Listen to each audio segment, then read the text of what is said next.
Bonjour mes amis, excusez pour le retard. Il y a un petit, alors, je viens de me prendre une intempérie énormissime. J'étais un petit peu à l'extérieur de la ville et comme je suis en moto, je viens de me prendre un orage, mais alors gigantesque sur la tronche. Et je pense que j'ai pris l'équivalent d'à peu près 6 mois de pluie en 20 minutes. Voilà, donc c'est pour ça que je suis un peu en retard. C'était assez dangereux sur la route. Désolé. Du coup, je vais donner le lien immédiatement à Jonathan qui attend. Jonathan en deux mots. Voilà, et on est à vous tout de suite. Alors évidemment, il y a pas mal de trucs, vous allez voir. On va vous en dire des choses. Pour ceux qui connaissent Jonathan et le site alternatif de réinformation Exoportail, pour ceux qui ne connaissent pas, bah, vous allez découvrir ce soir. Hein, Exoportail, c'est un site indépendant, totalement indépendant, et c'est Jonathan qui gère ce site de réinformation, qui donne des infos très intéressantes. Voilà, donc, bon, ok, je donne le lien à Jonah. Voilà. Et voilà, on y est. Comment allez-vous? D'abord, bah, une nouvelle qui va faire pleurer nos amis de BTA, la LDJ, le CRIF, la LICRA, Meyer Habib, Manuel Valls. Ils sont tous en berne puisque Alain Soral vient de sortir de sa garde à vue. Le juge d'application, non, c'est pas le juge d'application, mais le juge d'instruction n'a pas jugé bon de retenir M. Soral pour les faits qui lui sont reprochés. Le procureur demandait une incarcération provisoire, hein, carrément. Pour lui, avant d'être jugé, Soral devrait déjà être en prison. Hein. Ça, c'est juste pour vous dire un petit peu. Hein, voilà. Juste pour vous dire où on en est dans ce pays. Hein. C'est-à-dire qu'avant de vous juger, déjà, bah, non, mais allez en prison. Pourquoi? Bah, parce que vous êtes un copain à Diodo, vous êtes un copain à Soral. Alors, bon, bah non, vous allez d'abord en prison, puis après, on verra. Hein. Alors, j'en ai profité avant que Jonathan arrive pour vous dire que j'ai reçu dans la foulée des menaces, bien sûr. Alors, je vais vous en lire une, il n'y a aucune raison que je ne la lise pas. Hein. Alors, David Goliath. Alors, David Goliath, bien entendu, c'est pas son vrai nom qui m'a écrit. Alors, tu vois, alors ça, je l'ai mis sur mon VK, hein, vous pouvez le vérifier, c'est pas un mensonge de ma part. Et puis, bien sûr, on a eu un petit échange. Donc, j'ai un avocat en droit international qui va s'occuper de ces menaces et diffamations et harcèlement et tentatives d'intimidation que je reçois. Pas tous les jours, mais c'est souvent. Voilà, je vais vous lire son message juste avant de commencer avec Jonathan. On t'avait prévenu le petit Soralien de Marrakech. Petit Soralien. Tu jouais les gros bras et tu faisais le petit Soralien. Ah bon. Cela n'est qu'un début, mon petit père. Ah bon. Tu as vu, on t'avait prévenu. Là, c'est qu'un début. Bon, déjà, vous voyez un petit peu l'âge mental. Tu crois que YouTube, c'est de la rigolade. Regarde ton pote Soral. Où est cette petite raclure de bidet de nazi? Voilà, ça, c'est les gens de BTA qui m'écrivent. Hein. Maintenant, on t'a promis que tu étais sur la liste, petit antisémite que tu es. Crois-moi que le chrono a commencé et tous les antisémites seront jugés qui qu'ils soient, où qu'ils soient. Tu as compris, l'antisémite de Marrakech?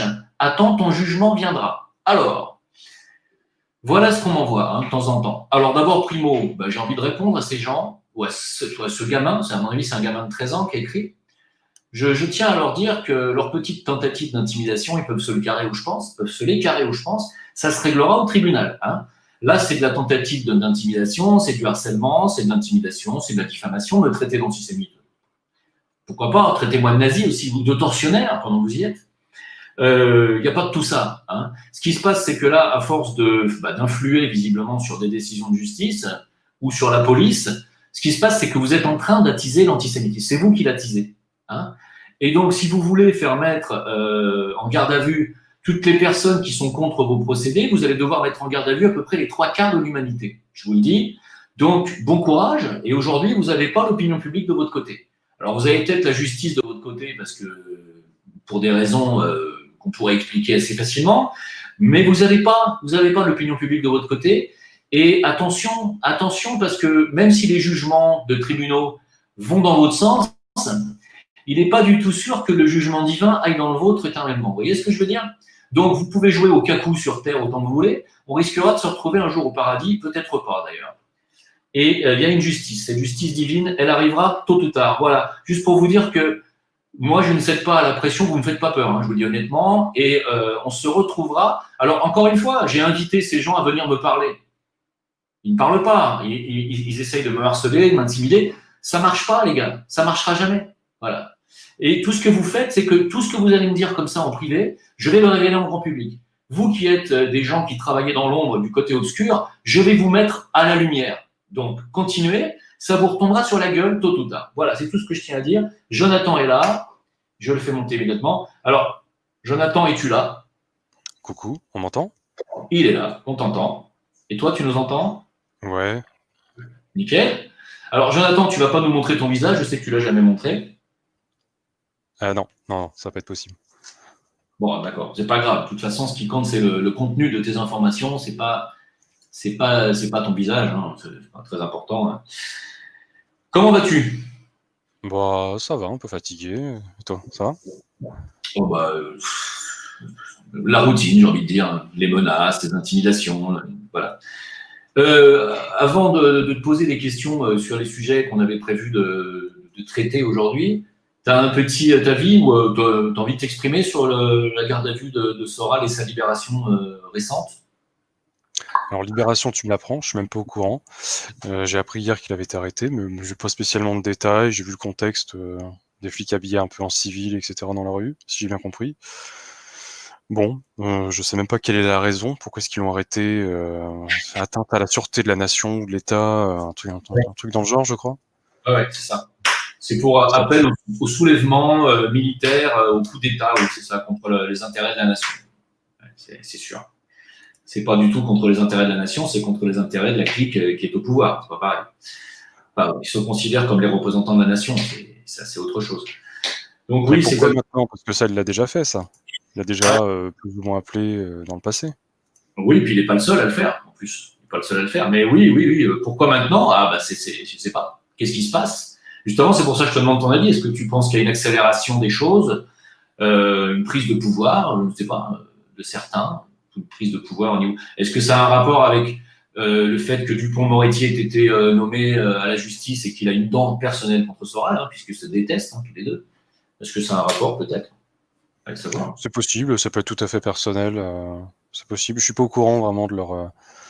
S'ils ont des griefs personnels. Je sais qu'il avait fait une vidéo sur un passage d'une vidéo sur sa tronche à Moretti, petite sortie à la Soral, quoi, comme on a un peu l'habitude. Mais je suis pas tout au courant vraiment des dossiers que l'un a vraiment contre l'autre. Mais c'est tout à fait possible. Ouais, ça pourrait être le genre. Pour Moretti, il est assez. Bon, voilà, quand on n'est pas dans la vergogne juridique, quoi, c'est sûr. Hein. D'accord. Alors, Jonathan, je te remercie d'avoir accepté mon invitation. C'est pas la première fois qu'on se parle. Tu es Non. habitué à nos échanges sur Discord. Là, en fait, moi, ce que j'aimerais, c'est surtout, c'est que tu nous partages les informations que tu mets sur ton site Exoportail, qui concernent les arrestations des réseaux, les bonnes nouvelles quelque part, j'ai envie de dire. Est-ce que tu penses que l'État profond risque de tomber un tôt ou tard, ou est-ce que tu penses qu'au contraire, il y a simplement une guerre entre deux factions? Alors, comme on avait déjà discuté pas mal de fois, moi, ma vision à court terme, c'est-à-dire que tant que on va appeler ça les forces sombres, la cabale, l'État profond, enfin l'Empire, hein, on s'en fout de la terminologie, tient les manettes, ça va zouker. Donc, à court terme, ça va être de plus en plus désagréable. Alors, tantôt parce que certains pensent qu'ils renforcent leur emprise et que ça va se terminer, pour vulgariser au possible, en nouvel ordre mondial, et voilà. Soit parce que dans les coulisses, on est conscient, alors certains pro-QAnon ou d'autres avec grille de lecture, mais en tout cas qu'il se passe des choses en coulisses qui font qu'ils se font ils ont de plus en plus la pression, et donc que la pression qu'ils subissent est proportionnelle à la pression accélérée et sur notre gueule. Je sais pas si tu vois ce que je veux dire. Donc donc il y a ça, mais moi, effectivement, à court terme, je pense que c'est de plus en plus désagréable. Ils accélèrent leur plan et que, ouais, ça va être un petit peu compliqué. Après, à moyen terme, c'est-à-dire peut-être 1 an et demi, 2 ans, peut-être 3 ans, grand maximum. C'est comme ça que moi, c'est à prendre avec des pincettes. Hein, c'est ma propre chronologie que j'ai un peu en tête, qui est aussi dynamique, et encore plus à long terme, c'est-à-dire qu'on parle de 10 ans ou même carrément plus. Ouais, je suis très optimiste. Ouais. Mais à court terme, non. C'est comme une bête blessée, tu sais, au bout d'un tunnel. Elle est particulièrement dangereuse, quoi. C'est-à-dire qu'on avait eu un échange, toi et moi, il y a à peu près quoi, 2 ans sur Discord, peut-être plus, que je ne me rends pas compte du temps qui passe parfois, où moi je disais que je pensais que les forces matérialistes, on appelle les forces du mal, la cabale, l'état profond, je disais qu'ils réussiraient leur plan, qu'ils iraient au bout, que personne ne les en empêcherait, et que je voyais donc un avenir sombre, tu te rappelles, un avenir proche, plutôt sombre. Toi, tu me disais, non, c'est plutôt le contraire à moyen terme, je vois plutôt la lumière. Aujourd'hui, est-ce que tu penses toujours que c'est la lumière qui va vaincre dans le futur proche, ou est-ce que tu penses, comme moi, c'est-à-dire qu'au contraire, ces forces de la cabale, de l'état profond, arriveront à leur terme, arriveront au bout de leur plan?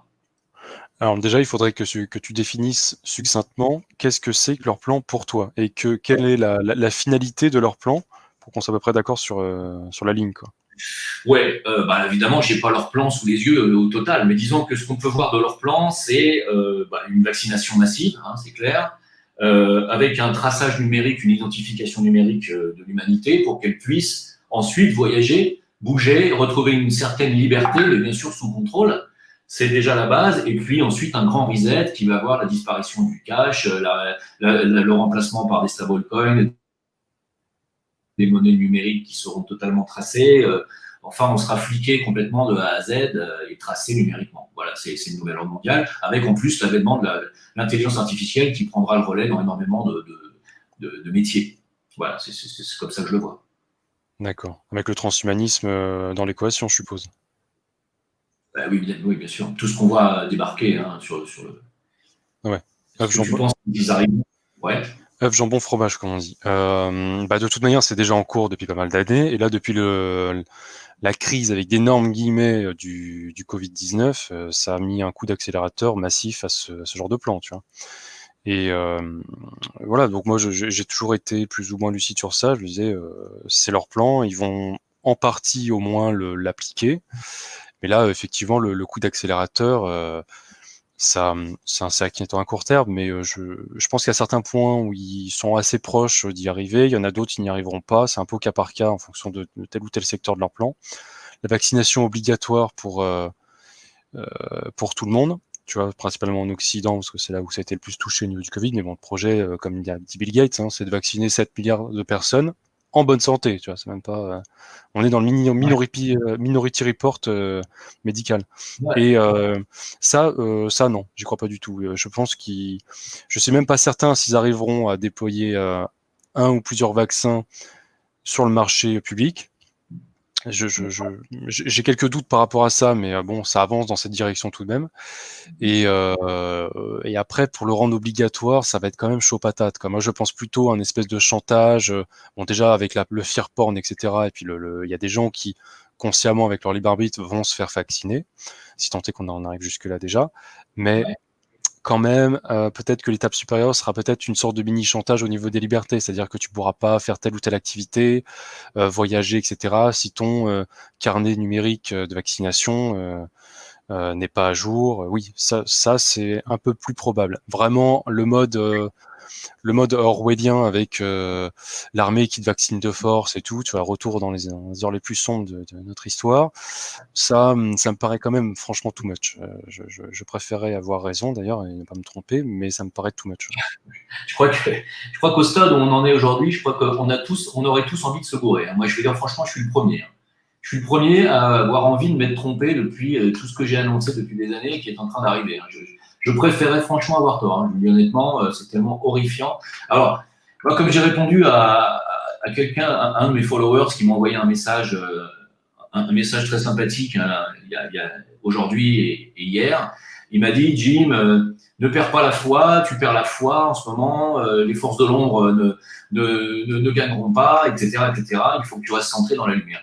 Moi, je fais partie des gens qui considèrent que les forces de l'ombre, c'est-à-dire ceux qui sont aujourd'hui aux manettes, comme tu as dit tout à l'heure, pour moi, je pense qu'elles iront au bout de ce qu'elles veulent faire. C'est ce que je pense. Je ne dis pas détenir la vérité, mais c'est ce que je ressens depuis le départ. Et je pense que malheureusement, ils iront au bout et qu'on va aller vers une grande misère humaine parce que ce qu'on va voir, c'est pas seulement le traçage numérique, l'identification numérique, tout ce que j'ai dit tout à l'heure, mais on va aussi voir un énorme écroulement des pans de l'économie et puis du travail et des entreprises, et ça va être la précarité généralisée. Et je me disais, ces forces matérialistes, ces forces de l'ombre, malgré tout, même si elles sont machiavéliques, elles servent quand même un plan, puisqu'elles font table rase de l'ancien monde pour créer un nouveau monde. Alors, certes, ce nouveau monde, il est discutable, hein, mais pour moi, elles servent quand même les plans divins. Alors, je me suis dit, si on en est là aujourd'hui, c'est parce que l'humanité n'est pas suffisamment réveillée.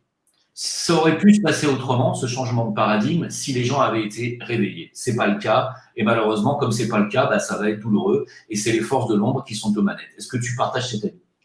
Alors déjà, qu'est-ce que tu appelles, est-ce que tu peux élaborer quand tu dis que, enfin tu me dis si je te paraphrase bien, les forces de l'ombre, in fine, servent le plan divin. J'avoue que je suis pas certain de comprendre.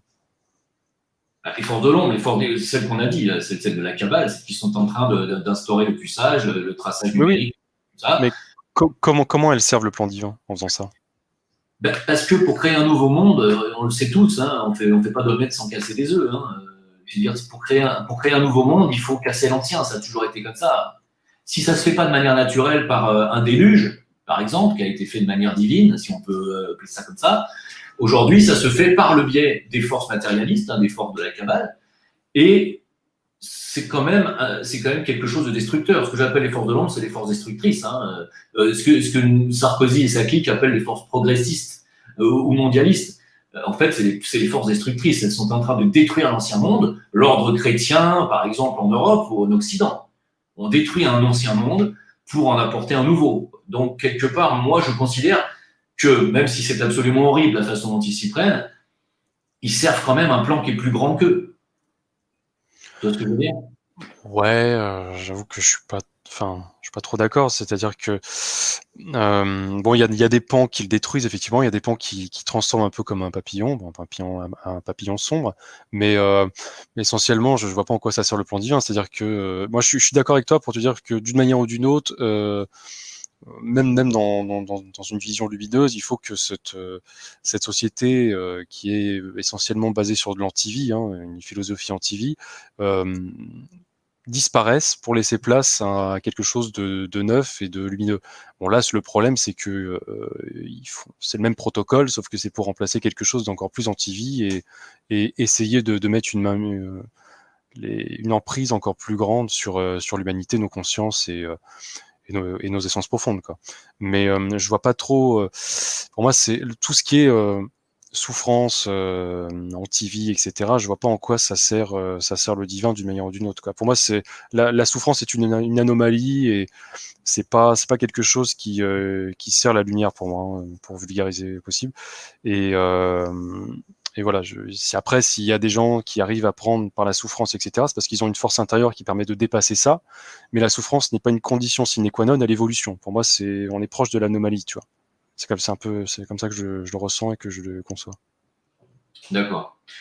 Alors, est-ce que tu peux expliquer à nos auditeurs, qui ne te connaissent pas tous peut-être, toi, est-ce que tu peux nous expliquer ta version des faits en ce qui concerne par exemple Donald Trump? Toi, tu considères que, bon, bah, apparemment, il semble faire la guerre à l'état profond, à cette cabale, mais il appartient à une autre faction que tu appelles les familles de noblesse noire. Est-ce que tu peux nous expliquer un peu ça? Ah ouais, tu balances dans le dur, quoi, direct. Bah, si t'as envie. Euh, Comment? Si t'as envie, je te force pas. Ah oui, oui, non, non, mais j'ai envie, parce que c'est un sujet tellement énorme, où d'ailleurs, bon, j'en ferai, je crois que je te l'ai déjà dit, je suis tellement à la bourre sur l'article et sur la vidéo, mais je suis en train de faire un énorme article sur le sujet Trump et en digressant un petit peu sur Trump, tu vois, c'est un truc à faire genre une quarantaine de pages d'article. Ouais, Et après, en faire une vidéo avec Silvano Trotta de débat justement sur ce sujet, puisque les autres s'étant défilés. Donc ouais, bah, je pense qu'il y a il y a effectivement, quand tu prends Donald Trump sur son passé, faut pas trop faire attention sur ses dires, hein. On peut ces déclarations en les prendre en compte, etc. Mais c'est vraiment quelque chose qu'il faut mettre vraiment de côté au possible, sinon on se prend des quenelles assez souvent avec lui. Et faut vraiment prendre son passé, bien enquêter sur ça, sur ses actions présentes. Et c'est ça le plus important, c'est dire, sinon on se fait embrouiller et voilà. Mais essentiellement, comment te répondre à cette question? Trump fait partie, quand tu comprends son passé, les vrais maîtres de Trump sont effectivement des grosses connexions avec les jésuites et ce qu'on appelle les familles de noblesse noire, c'est-à-dire des anciennes aristocraties sombres qui sont bercées dans le satanisme et qui sont présentes alors, soit avant la période papale, soit après, parce qu'ils n'ont pas toute la même ancienneté, mais il a de gros liens avec la famille Gaetani, la famille Mercier, pour ceux qui connaissent. Vous tapez Trump, Mercier, même dans Google, vous trouvez quelques trucs dans le mainstream, mais c'est peu. J'ai même des traces de versement de la famille Mercier et de compagnie de la famille Mercier dans la campagne présidentielle de Trump, alors qu'il dit qu'ils aient financé tout seul, etc. Enfin, j'ai des traces de financement de ça. Donc non, c'est absolument pas quelqu'un de lumineux. Il suffit de voir comment est-ce qu'il a eu sa fortune, quelles sont toutes ses connexions avec les réseaux sionistes, les mafias de New York, les plus grandes mafias de New York, ce qu'on appelle la guilde des marchands. Comment est-ce qu'il a eu sa fortune immobilière, comment est-ce qu'il a fait faillite 2 fois au niveau de ses casinos, comment est-ce qu'il a été renfloué 2 fois par les Rothschild. Non, enfin, c'est extrêmement lourd. Et essentiellement, pour être très, très direct et pas prendre de détour, je pense que cette faction-là, qui est la cabale majoritaire, donc les jésuites et tout leur réseau subséquent, c'est-à-dire qu'ils ont co-créé avec les chevaliers de Malte, l'ordre de Malte, etc. La franc-maçonnerie qu'ils ont très lourdement infiltré, alors qu'à la base c'était tout à fait positif, mais ils ont très largement infiltré et dévié ce processus-là. Et leurs maîtres, donc aux jésuites, qui sont les familles de noblesse noire, qui les ont créés en 1540, je crois, avec des poussières, eux contrôlent Donald Trump. Et ils veulent sacrifier une faction qui est minoritaire, c'est-à-dire la faction Rockefeller-Bush-Clinton essentiellement, qui sont natifs des États-Unis et qui avaient pour but de maintenir les États-Unis scientifiquement et au niveau de la santé, l'avancée technologique, de maintenir cet État sous une chape de plomb. Et donc, en fait, cette faction est beaucoup trop grillée depuis essentiellement le 11 septembre, avec différentes choses qui se sont passées. Cette faction est beaucoup trop grillée et ils veulent la sacrifier en se faisant passer pour les bons gars, tout en reprenant la main mise sur ce territoire. C'est plus compliqué que ça, mais je vulgarise, quoi. Et Trump, objectivement, non pas ses dires, mais ses actions, quand on étudie tout ce qu'il a fait dans son quinquennat, qui est grosso modo à la fin, et qu'on met en balance tous les trucs négatifs et tous les trucs positifs, et les trucs positifs que je parle qui, objectivement, ne font la paire à personne. C'est-à-dire que parfois, tu penses qu'il y a des trucs positifs, mais en fait, ça sert une faction de la cabale au détriment d'une autre, mais quelque chose de vraiment positif. La balance est vraiment très, très, très en sa défaveur, hein, très clairement. Et donc pour toi, Trump, il travaille quand même avec les Rothschild? Ah, il a eu des liens forts avec les Rothschild, et oui, il a des liens, oui, c'est documenté. Ils ont quand même renfloué 2 fois ces casinos, oui. Et donc, parce que comme on sait quand même que bon, Soros semble être vraiment l'un des ennemis jurés de Trump, et on sait que Soros est le petit toutou de Rothschild, donc c'est étrange. Hein. Soros est absolument un outil des Rothschild, mais c'est pour ça qu'il y a un jeu de polarisation aux États-Unis, c'est-à-dire en surface, c'est du théâtre. Il y a un jeu de polarisation et de faux affrontements, par exemple, entre Soros et Trump, et qui est du flanc. Ils ont les mêmes maîtres, alors ils ont des maîtres par intermédiaire, c'est-à-dire que Soros c'est beaucoup moins...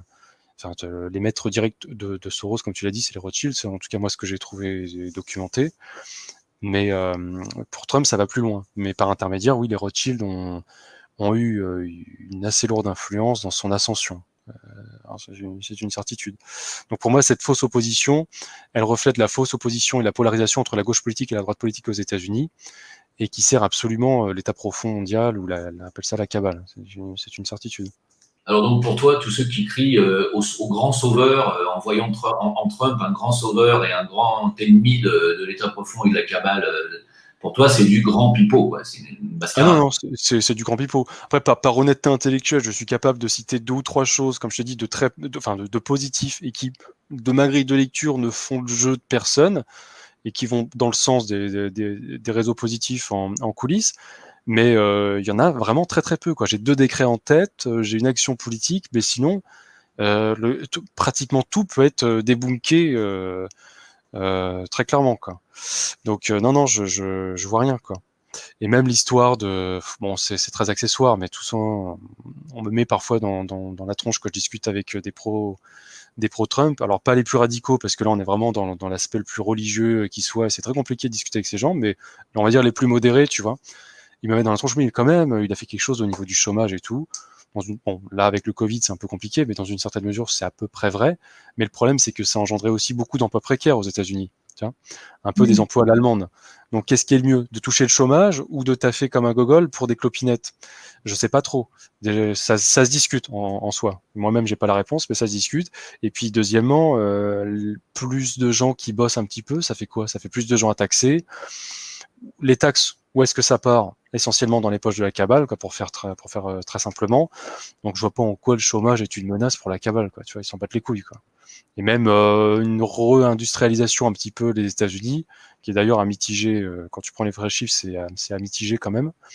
C'est assez contrasté. Et même ça, tu vois, la plupart des gros groupes d'industrie font partie du tissu économique de la cabale, donc c'est absolument pas une menace. Ils s'en battent les couilles, c'est la mandoline pour eux, quoi. En fait, c'est. Bon, oui, on va dans le même sens, parce que moi, je suis très, très perplexe sur QAnon. Je dis pas que. Je dis pas que. Je dis pas que ça n'existe pas, ou je dis pas que bon, c'est peut-être eux qui ont raison. Pour l'instant, moi, je reste très prudent sur le dossier Trump. Je vois quand même qu'il a fait des choses étonnantes, qui vont dans le sens, quand même, effectivement, de ceux qui pensent qu'il pourrait nous délivrer de certaines choses. Par exemple, oui, la question est pourquoi aurait-il fait tomber le réseau Epstein? Mais est-ce que c'est lui qui l'a fait tomber, le réseau Epstein? Mais c'est ça, c'est parce qu'en fait, les gens comme. Enfin, je dis les gens, après, il y a un aspect spéculateur, ça je veux bien le comprendre, et qu'on peut se rattacher, il y a certaines personnes qui ont un réflexe pavlovien de se rattacher à une personne physique, et donc de projeter certains espoirs et certaines grilles de lecture sur cette personne physique. Je comprends cette façon de procéder, mais je vais prendre un exemple qui est concret et qui va illustrer ce que je dis. Sous l'administration Obama, on va reprendre l'administration Bush, les arrestations de pédocriminels et de réseaux pédocriminels sous l'administration Bush étaient très très faibles. Il y a une corrélation évidente entre ces deux trucs. Et il y a eu un gros sursaut qualitatif, je parle de chiffres officiels, un gros sursaut qualitatif sous l'administration Obama. Obama est une saloperie, on le sait tous, il est inclus dans le Pizzagate, etc. Il est au service des Bush et tout. Comment est-ce que ça, c'est possible? Le deuxième mandat de l'administration Obama, les résultats d'arrestation pédocriminelle sont supérieurs à l'administration Bush et à l'administration Trump, pardon. Et les 2 dernières années de l'administration Trump, il y a une grosse chute des arrestations. Donc, comment est-ce que ça, c'est possible? Ça veut bien dire que c'est pas Obama qui a passé des ordres, etc. Il s'en bat les couilles, lui. Il est au service de la cabale. C'est qu'il y a eu un gros sursaut qualitatif et d'emprise et d'infiltration dans certaines institutions, etc., pour faire le taf de ce côté-là. Et c'est les réseaux positifs qui sont en amont et qui font le café. Et ils n'ont pas émergé, ils n'ont pas apparu par l'instat vierge sous l'administration Trump. Donc ça, tu vois, quand j'explique ça, bon là je fais ça rapidement, mais en sortant les chiffres, etc., avec des gens qui sont pro-Trump, les fils se touchent, tu vois, ça bug, ils comprennent pas, quoi. Et pourtant, c'est la réalité. Et bon, j'exposerai tout ça avec les preuves dans l'article que je vais faire. Mais ça, c'est un élément parmi d'autres qui prouve bien que ça ne date pas de maintenant. Il y a un processus en coulisses qui se fait naturellement. Et quand il y a quelque chose, là, par exemple Epstein, mais bon, là, il peut pas trop la ramener sur ce sujet parce que Trump, il est très lié au réseau Epstein. Alors, je prétends pas qu'il est allé, par exemple, sur l'île pédo. Moi, j'ai pas trouvé de preuve de ce côté-là. Mais il a fait au moins un voyage sur le Lolita Express. Il est allé dans le manoir d'Epstein à New York. Il est allé dans le manoir, je crois que c'est au Texas, là, celui qui est inclus où il y a eu des scandales sexuels aussi. Il y a été plusieurs fois. Epstein est au moins monté une fois dans l'avion privé de Trump. Bon, ça, j'ai les flylogs, etc. Enfin, tout est sourcé. D'après même le frère de Epstein, il dit que Trump est allé au moins une dizaine de fois dans le Lolita Express. Bon, ça, c'est son opinion, c'est un peu spéculatif parce qu'il n'y a pas de preuves, mais c'est à prendre quand même en considération, on va dire. Donc non, Epstein, il a présenté la femme de Trump actuellement, Melania, c'est Epstein qui l'a présentée à Trump. Il y a de multiples photos de soirées, etc. et tout, et de multiples témoignages qui montrent qu'ils étaient quand même bien proches et qu'ils allaient pas mal en soirée ensemble. Donc non, ça sent clairement le faisant. Moi, je te le dis très clairement. Si on connaît tout de Epstein, il y a beaucoup de gens qui vont tomber et la sphère Trump va prendre très cher, quoi. Contrairement au Pizzagate, qui est très intéressant effectivement, mais ça expose surtout certains réseaux pédocriminels de l'aile gauche politique américaine. Donc ça reste très intéressant, mais c'est pas encore le feu d'artifice. Le réseau Epstein, c'est gauche, droite, international, US, l'Amérique du Sud, c'est open bar là. Donc ça, c'est du très très lourd. T'as de la vente d'enfants, la vente d'organes, t'as tout, quoi. tu as les abus dans des bases militaires sous terre de la cabale. Enfin, tu as absolument tout dans ce réseau-là. Donc non, je pense que Trump doit être rassuré par certains conseillers, par certains membres, mais je pense qu'il n'a pas dû être très très très rassuré effectivement quand il y a Epstein qui a été arrêté en revenant de Paris, faut quand même le préciser. Donc il a quand même un gros réseau aussi dans Paris, et il a été arrêté. Non, je pense que Trump a du chimou pendant une semaine peut-être. Ben, il y a quelque chose qui est assez étrange par rapport à l'arrestation de Ghislaine Maxwell, c'est qu'on lui a demandé ce qu'il en pensait. Il a dit que d'une part, il souhaitait bonne chance à Ghislaine Maxwell pour son procès, j'ai trouvé ça très étonnant. Et deuxièmement, il a dit qu'il n'était pas au courant vraiment des tenants et des aboutissants de l'affaire. Donc, très, très, très étonnant. Le deuxième point est quand même c'est plus qu'étonnant, c'est très hypocrite, parce que objectivement dans sa position il est forcément au courant, enfin il a été briefé, enfin voilà, même si tant est qu'il est bien intentionné, que c'est un saint sur pattes, il a forcément été briefé, tu vois. Donc le deuxième point est très largement hypocrite, on est proche du mensonge. Et puis le premier point, ça dépend comment est-ce qu'on pourrait l'interpréter, c'est-à-dire que quelqu'un qui est très pro-Trump pourrait dire il est ironique, il lui prépare une quenelle et puis en fait il est ironique. Bon, moi de ma grille de lecture c'est plutôt un clin d'œil à une ancienne connaissance, une connaissance amicale, parce qu'il était pas mal en contact avec elle.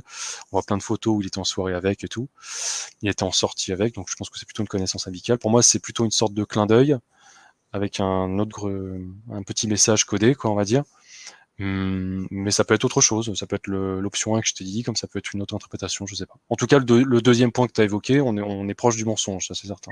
Et moi ça m'a tout de suite, ça m'a sauté vraiment aux oreilles ou à la figure. Je me suis dit, comment ose-t-il dire qu'il ne connaît pas les tenants et les aboutissants du dossier? D'ailleurs, je tiens quand même à dire, sur le chat, je vous demanderai de faire quand même preuve d'ouverture d'esprit. Ici, on n'est pas une secte.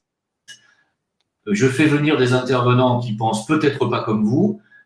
Justement, le but du jeu, c'est d'écouter les avis de tout le monde. N'oubliez pas qu'ici, on a quand même Jonathan, qui est quelqu'un qui creuse les dossiers, qui a un site de réinformation. Donc, d'abord, primo, je vais vous demander d'être respectueux dans vos coms. S'il y a des insultes, vous allez être banni immédiatement, je tiens à le dire. Et si vous avez des questions intéressantes à lui poser, c'est le moment, plutôt que d'essayer de dire il dit n'importe quoi, ou voilà. Si vous n'êtes pas capable d'écouter les gens, vous n'avez rien à faire ce soir sur ce live.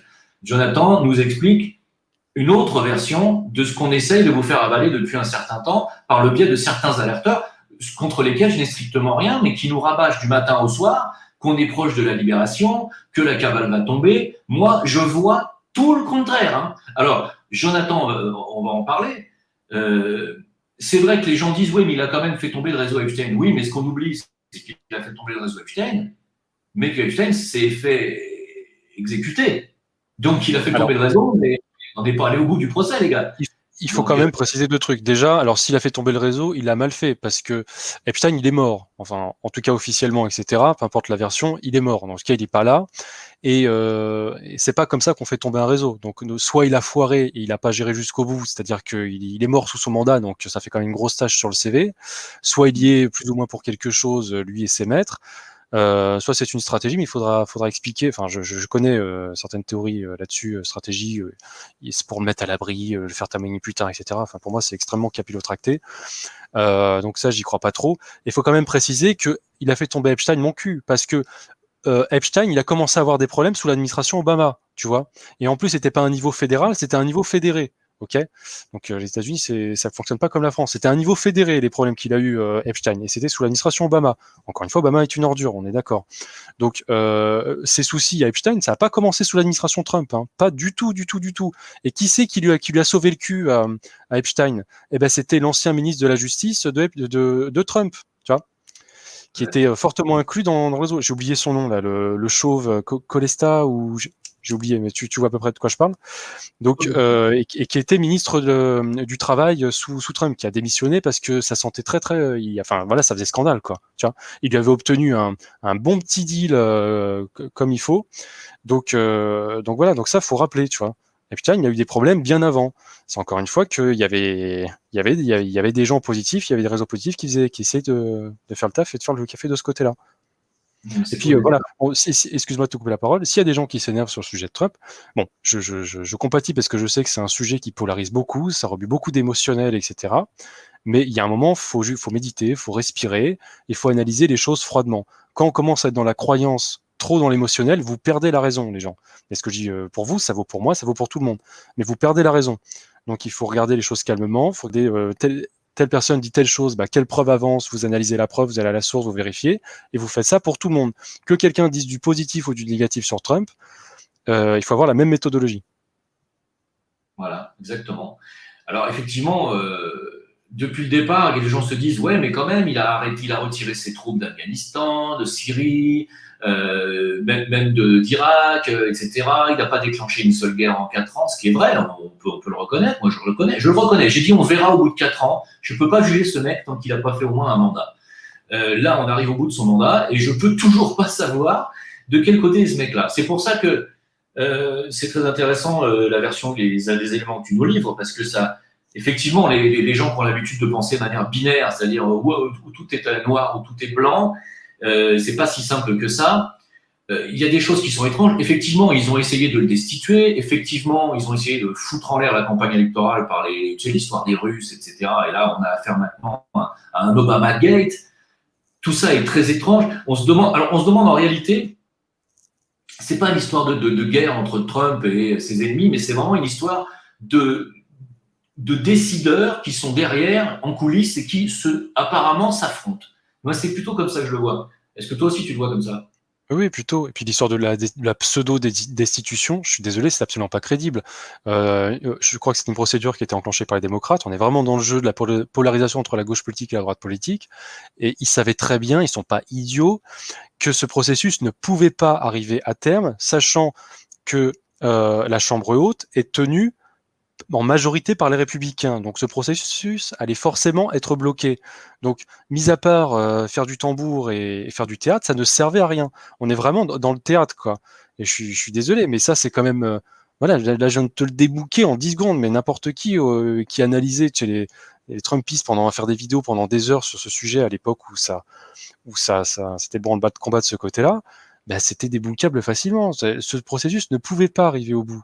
Donc il n'y avait aucun espoir de le destituer, tu vois. Donc, je suis désolé, il y a des présidents qui, que ce soit aux États-Unis ou à l'étranger, qui quand ils faisaient vraiment une réelle résistance, ils ont eu 2-3 soucis, quoi, tu vois. On a quelques noms en tête, hein. Donc sachant que la cabale, en prenant tout le spectre des assassinats possibles, que ce soit des choses assez conventionnelles comme des choses beaucoup plus poussées, parce qu'ils ont des technologies assez abusées, en coulisses. Donc le type, tu vois, il arrive, il chope en 48 heures, c'est terminé, quoi. Si vraiment il est un danger, c'est terminé. D'accord. C'est vrai que oui, on aurait pu inviter Alexis Cossette. Moi, il n'y a pas de problème. Tu le connais, Alexis Cossette? Bien sûr, je lui ai proposé 2 fois débat sur le sujet, tu vois. Il a tout simplement refusé. Il a dit que, je le cite, hein, après vous me croyez ou pas, mais j'ai un témoin qui était présent lorsqu'il a dit ça, qui a servi d'intermédiaire plutôt et qui a recueilli ses propos. Il a dit, vous jugerez de cette sortie si elle est honnête intellectuellement ou pas. Dans la vie, on est pro-Trump ou on est anti-Trump. Si on est anti-Trump, on fait le jeu de l'état profond. Donc c'est-à-dire que dans la vie, c'est binaire, voilà. Ouais, c'est C'est-à-dire ça. c'est binaire et t'as pas trop le choix. Ouais. C'est Donc, exactement. ouais. Ouais, non, excuse, non, mais voilà, c'est exactement le même constat que je fais, c'est que vraiment les gens fonctionnent de manière binaire, c'est ou t'es Trump ou t'es anti-Trump, ou t'es pro-masque ou t'es anti-masque, ou t'es ci ou t'es ça, t'es anti-machin, et c'est chiant au bout d'un moment. Il y a une troisième voie qui s'appelle la voie de la sagesse, la voie de l'analyse raisonnable et non pas émotionnelle, et effectivement, ça commence à faire chier. Voilà, parce qu'aujourd'hui, j'ai l'impression que Trump est quelqu'un qui fait un pas puis qu'on fait deux en arrière. Il dit qu'il n'y aura pas de vaccination obligatoire, mais il commande des millions et des millions de doses de vaccins. C'est quand même très étrange. Il dit qu'il est contre l'État profond, mais il donne Jérusalem, capitale d'Israël, etc., etc., etc. Alors c'est quand même extrêmement étrange. Donc moi je dis à suivre. Je ne sais pas ce que tu en penses, mais on va dire à suivre pour le moment. Oui, oui, oui. Après moi, j'aime pas du tout cette étiquette, mais on peut me la mettre en étant, j'aime pas anti-Trump, mais critique de Trump. Mais je suis critique de Trump pas pour les raisons généralement qu'on retrouve ici et là, quoi. C'est pour des raisons assez profondes et tout, mais bon, factuellement, quand je m'auto-regarde dans un miroir, oui, je suis critique de Trump, tu vois. Mais mais je m'en tape. Enfin, après, je sais très bien qu'il y a des gens qui n'aiment pas trop parce qu'il y a eu, je pense, un gros lavage de cerveau de ce côté-là.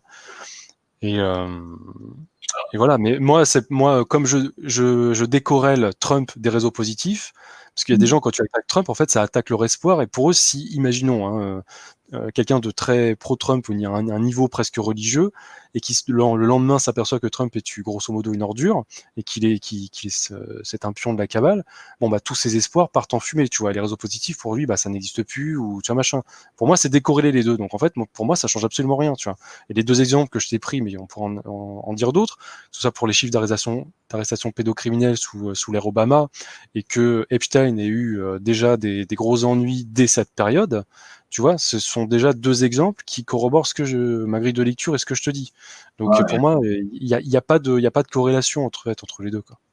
D'accord. Alors justement, puisqu'on est, on est dans les arrestations des réseaux pédophiles, tu me parles de réseaux positifs, on va en parler dans quelques minutes. Juste une question avant, par rapport à tu sais, sur l'affaire Epstein, le juge, comment ça s'appelle, Esther Salas, qui travaillait sur l'affaire Epstein, je crois, qui s'est fait tuer son propre enfant dans un attentat, enfin chez elle, c'est ça.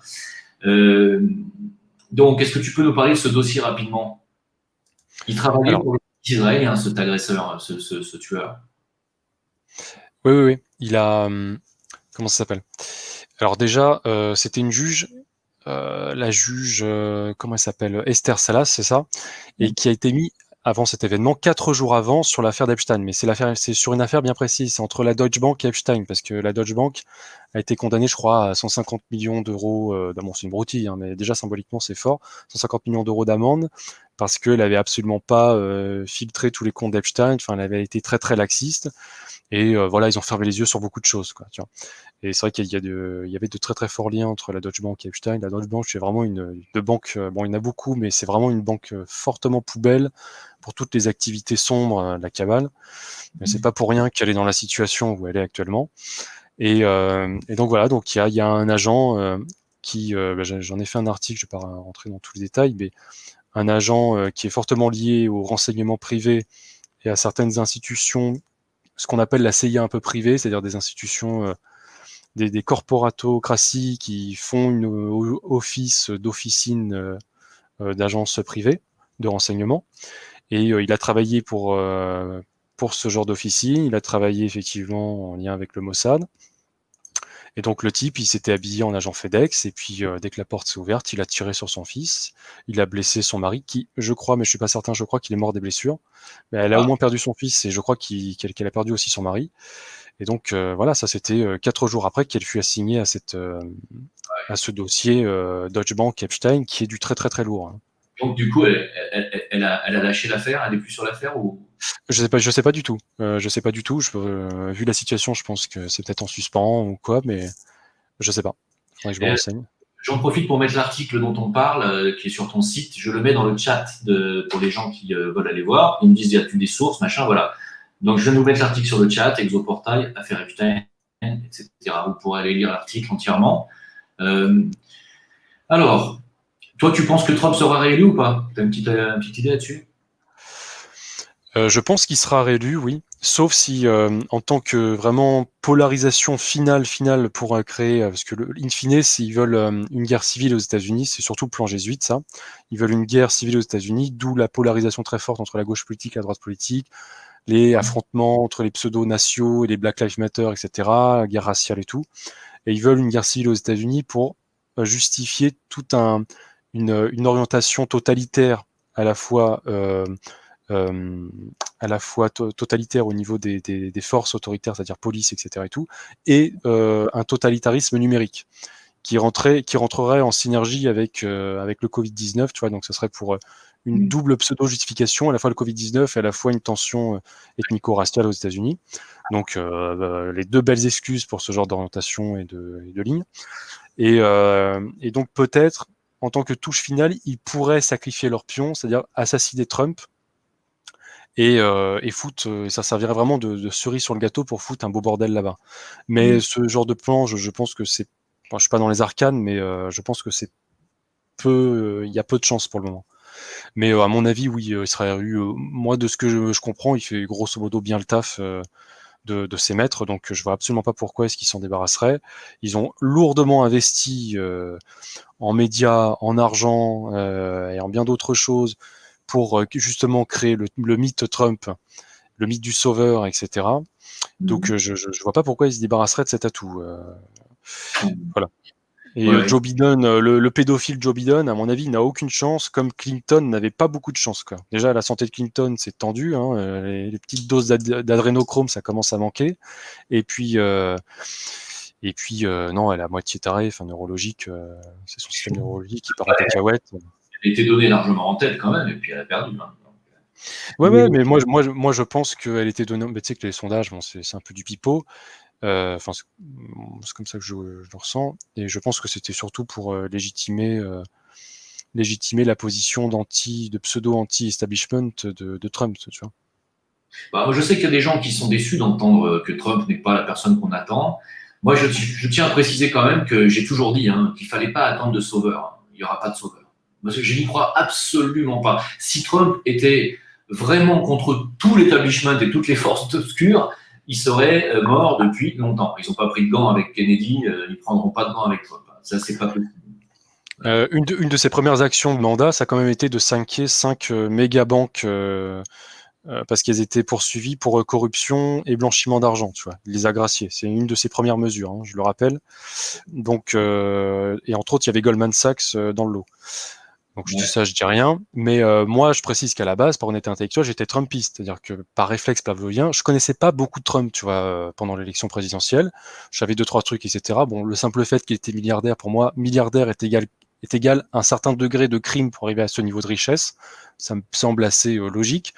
Donc j'étais quand même un peu suspicieux, mais par réflexe pavlovien, je me disais, bon, il y a une partie des médias, pas tous, mais il y a une partie des médias qui est quand même contre lui, on va dire une majorité. Clinton, sachant que tous les dossiers que j'avais sur elle, bon, par réflexe pavlovien, on va dire, je suis pour Trump, quoi, tu vois. Mais je me suis pris une quenelle. Je suis rentré dans le jeu de la polarisation, on m'a présenté un choix binaire, et puis, au chemin, des deux chemins, il y a une légère différence dans la forme, mais dans le fond, je me fais baiser pareil. Hein, Ah ouais, bien sûr. D'ailleurs, quand tu dis ils sont en train de préparer une guerre civile aux États-Unis, ça a l'air bien parti, mais il ne faut pas oublier qu'en France, c'est pas loin aussi. On est à deux doigts. Oui, tu vois que ça fait copier-coller. Alors, 2 semaines d'intervalle, même moins, ça fait copier-coller. Hein. De toute manière, ce qui arrive, c'est là que tu vois, on a grosso modo les mêmes maîtres. Hein. C'est-à-dire que les maîtres de Macron, je pense que tout le monde sait qu'il a eu une école jésuite et qu'il a une formation jésuite. On a les mêmes maîtres. Hein. Les États-Unis, là, en ce moment, c'est plutôt ceux qui dominent, c'est les jésuites. Et Europe de l'Ouest, et principalement en France, oui, c'est les jésuites. Ouais. Je rappelle que pour ceux qui ne comprennent pas la corrélation entre jésuites et Trump, on pourrait partir beaucoup plus loin avec en citant des noms et tout. Trump s'est formé pendant 2 ans dans la plus grosse université jésuite, ça faut le rappeler, et tous ses enfants sont scolarisés chez les jésuites. D'accord. Voilà. On rappellera pas de qui sont les serviteurs, enfin, qui servent les jésuites. Je vous laisse chercher par vous-même. Qu'est-ce que je veux dire? Macron aussi est jésuite, tu vois, et le pape aussi, d'ailleurs, entre parenthèses. Voilà. Voilà. Y a une question d'Emmanuel Gasto qui dit: que pense Jonathan de la séquence récente que tu as sûrement vue, j'en suis sûr, où John Kennedy Jr. se gratte le nez en répondant à une question sur le chat. Touchez-vous le nez si votre frère n'est pas mort. Qu'est-ce que tu en penses? Ouais, j'ai vu ça. Je sais pas. Bon, déjà, il y a toujours l'option où, bon, il faut quand même le préciser pour un être intellectuel, qu'il s'est juste gratté le nez parce que voilà, il y a eu un concours de circonstances entre cette phrase qui était que 15 ou 20 secondes avant peut-être, le fait qu'il s'est gratté le nez 20 secondes après. Il est possible que ça n'a absolument rien à voir. Parfois, il y a des concours de circonstances un peu comme ça dans la vie. S'il l'a fait consciemment, est-ce qu'il est sincère ou pas? Je sais pas. Mais après, c'est peut-être une option, c'est peut-être possible qu'il soit pas mort. Hein. Je suis pas totalement fermé à ça, personnellement. Mais là, on est vraiment dans la spéculation. Tu sais, t'as pas trop. On n'est pas dans le fait dur, quoi. Après, je tiens à préciser quand même que malgré Robert Kennedy Jr., que moi, globalement, j'aime beaucoup pour le travail anti-vaccin qu'il fait, et voilà. Je rappelle quand même que les Kennedy, c'est pas blanc-bleu cette famille non plus. Il y a beaucoup de branches dans cette famille, et il y a une majorité des branches de la famille, en tout cas pas mal de membres de la famille Kennedy, qui s'est désolidarisé de lui sur son travail anti-vaccin. Donc la famille Kennedy, c'est pas du tout uniforme. Hein. c'est vraiment à prendre au cas par cas. Il y a des branches, lui me semble assez positif, effectivement. Mais même en disant ça, il faut quand même rappeler qui l'a soutenu pendant l'élection présidentielle aux États-Unis. Qui l'a soutenu? Les Clinton. Il a soutenu Hillary Clinton. Donc, soit il y a une couille dans le potage, ok, soit c'est quelqu'un qui est globalement positif, mais qui a peut-être pas toutes les données, toutes les cartes en main et la grille de lecture la plus élevée possible. Mais bon, objectivement, il n'y a pas besoin d'avoir un bac plus 12 en complotisme pour comprendre que Hillary Clinton, ça sent le faisant. Donc pourquoi est-ce qu'il l'a soutenu, quoi? Ouais, d'accord. Comment vois-tu l'avenir de la France d'ici la fin de l'année ou peut-être début de l'année prochaine? Question de Pascal Ferrer. Notamment la rentrée, surtout. La rentrée économique. C'est pas que économique, quoi. C'est plus de censure, plus de restrictions de liberté. Économiquement, ouais, ça va être assez dur. Pas mal d'entreprises font la gueule. À septembre, ça va bien piquer. Voilà, ce que je te disais tout à l'heure, à court terme, ça va être désagréable, hein. Et plus un pays est tenu par la cabale, plus je pense que ça va être douloureux. Après, ils vont pousser. Ah, vas-y. Excuse-moi, j'en profite pour vous dire qu'on vient de m'informer que la chaîne YouTube de Jean-Jacques Crèvecoeur a été fermée à l'instant. Et pour vous dire aussi que la chaîne, la page ADBK sur VK a aussi été fermée, mais on a réouvert une autre qui s'appelle ADBK TV. Et il m'a demandé de vous dire d'aller vous y inscrire parce qu'il vient de la réouvrir. Voilà. Donc effectivement, ça ferme petit à petit, un peu partout. C'est fou que même sur VK, on commence à être en danger, quoi. C'est assez. Bien sûr. Ils ont même fermé la chaîne de Tepa quand même sur VK. C'est quand même hallucinant. La chaîne de Tepa. Récemment? Ouais, il y a une semaine, 2 semaines, je crois. Mais je veux dire, en plus, paix à son âme, il est mort, donc. Enfin bon. C'est assez étonnant, ouais. Bon, ouais, donc pour terminer de répondre à la question, ça va effectivement douiller. Et puis là, ils ont trop lourdement investi sur la propagande Covid en nous préparant bien pour la deuxième vague, etc. Et puis là, ça commence à tourner marron de ce côté-là, ils commencent à réattaquer. Donc ils vont forcément miser sur une anxiété 2.0 au niveau de la France. Et puis après, pour vendre, pour pouvoir justifier toutes leurs restrictions de liberté, un passage pareil vers un côté dictature électronique, numérique, en mode orwellien, tu vois, avec reconnaissance faciale, le pistage, etc. Et effectivement, pour préparer l'arrivée du vaccin. Oui, bien sûr. Donc ça, ils l'ont dit, hein, de manière, sans vaccin, il n'y aura pas de retour à la normale, quoi. Donc on a bien compris le message. Et d'ailleurs, même avec le vaccin, il n'y aura jamais de retour à la normale, puisqu'on sera tracé, on sera surveillé, on sera complètement sous contrôle, pas sous contrôle, mais sous surveillance totale, et ça sera plus jamais comme avant. Voilà, c'est une évidence. Quelqu'un hier avec qui je parlais me disait que dans les années 40, enfin jusqu'à l'avant-guerre de la Deuxième Guerre mondiale, on pouvait voyager dans le monde entier sans passeport, et aujourd'hui, peut-être que demain on pourra voyager de nouveau sans passeport, mais avec des traceurs numériques sous la peau. Voilà, c'est la différence sera là. Ça sera un semblant de liberté. Voilà. C'est fini. Le monde d'avant va s'arrêter complètement. Ça va changer. Ah oui, d'une manière ou d'une autre, peu importe qu'on ait une grille de lecture optimiste ou pessimiste, on va dire après le court terme, à moyen terme, le monde d'avant, avant Covid, vous l'oubliez. Ça ne reviendra pas comme avant. Là, on est d'accord. On est totalement d'accord et ça n'aurait aucun sens parce que si c'était vraiment un coup du sort, un coup du ciel, que ce virus nous soit tombé sur la tronche, peut-être qu'on aurait pu revenir à la vie d'avant. Mais comme depuis le départ, moi je fais partie des gens, et toi aussi je suppose, qui pensons que tout ceci a été littéralement commandité et orchestré de A à Z, c'est pas pour revenir à l'état d'avant, c'est pour changer réellement le monde. Voilà ce qu'on pense.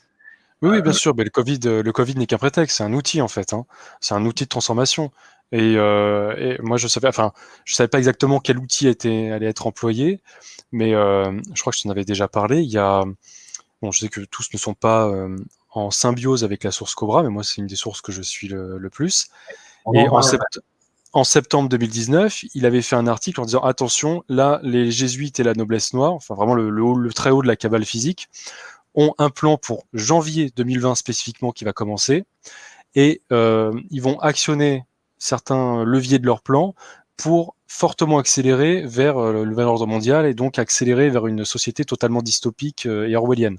Okay, et à l'époque, c'était le levier des pensions repo, donc c'était un levier économique pour essayer de faire un crash économique et justifier toute une transformation de la société mondiale.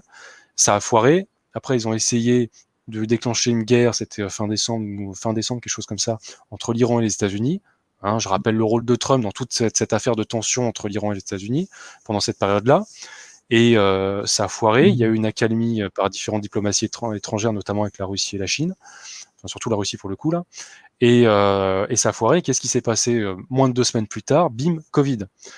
Donc voilà, mais encore une fois, moi je savais pas exactement qu'est-ce qui allait se passer, mais je m'étais préparé par différents biais, tu vois, acheter de l'or, machin, des trucs et tout, pour janvier 2020, parce qu'il nous avait prévenu, Cobra, que dès septembre 2019, pour ce mois-ci en particulier, ça allait fortement chauffer. Bon, c'est le seul à avoir prévenu ça au mois près, quoi, tu vois. On va en parler de ta source.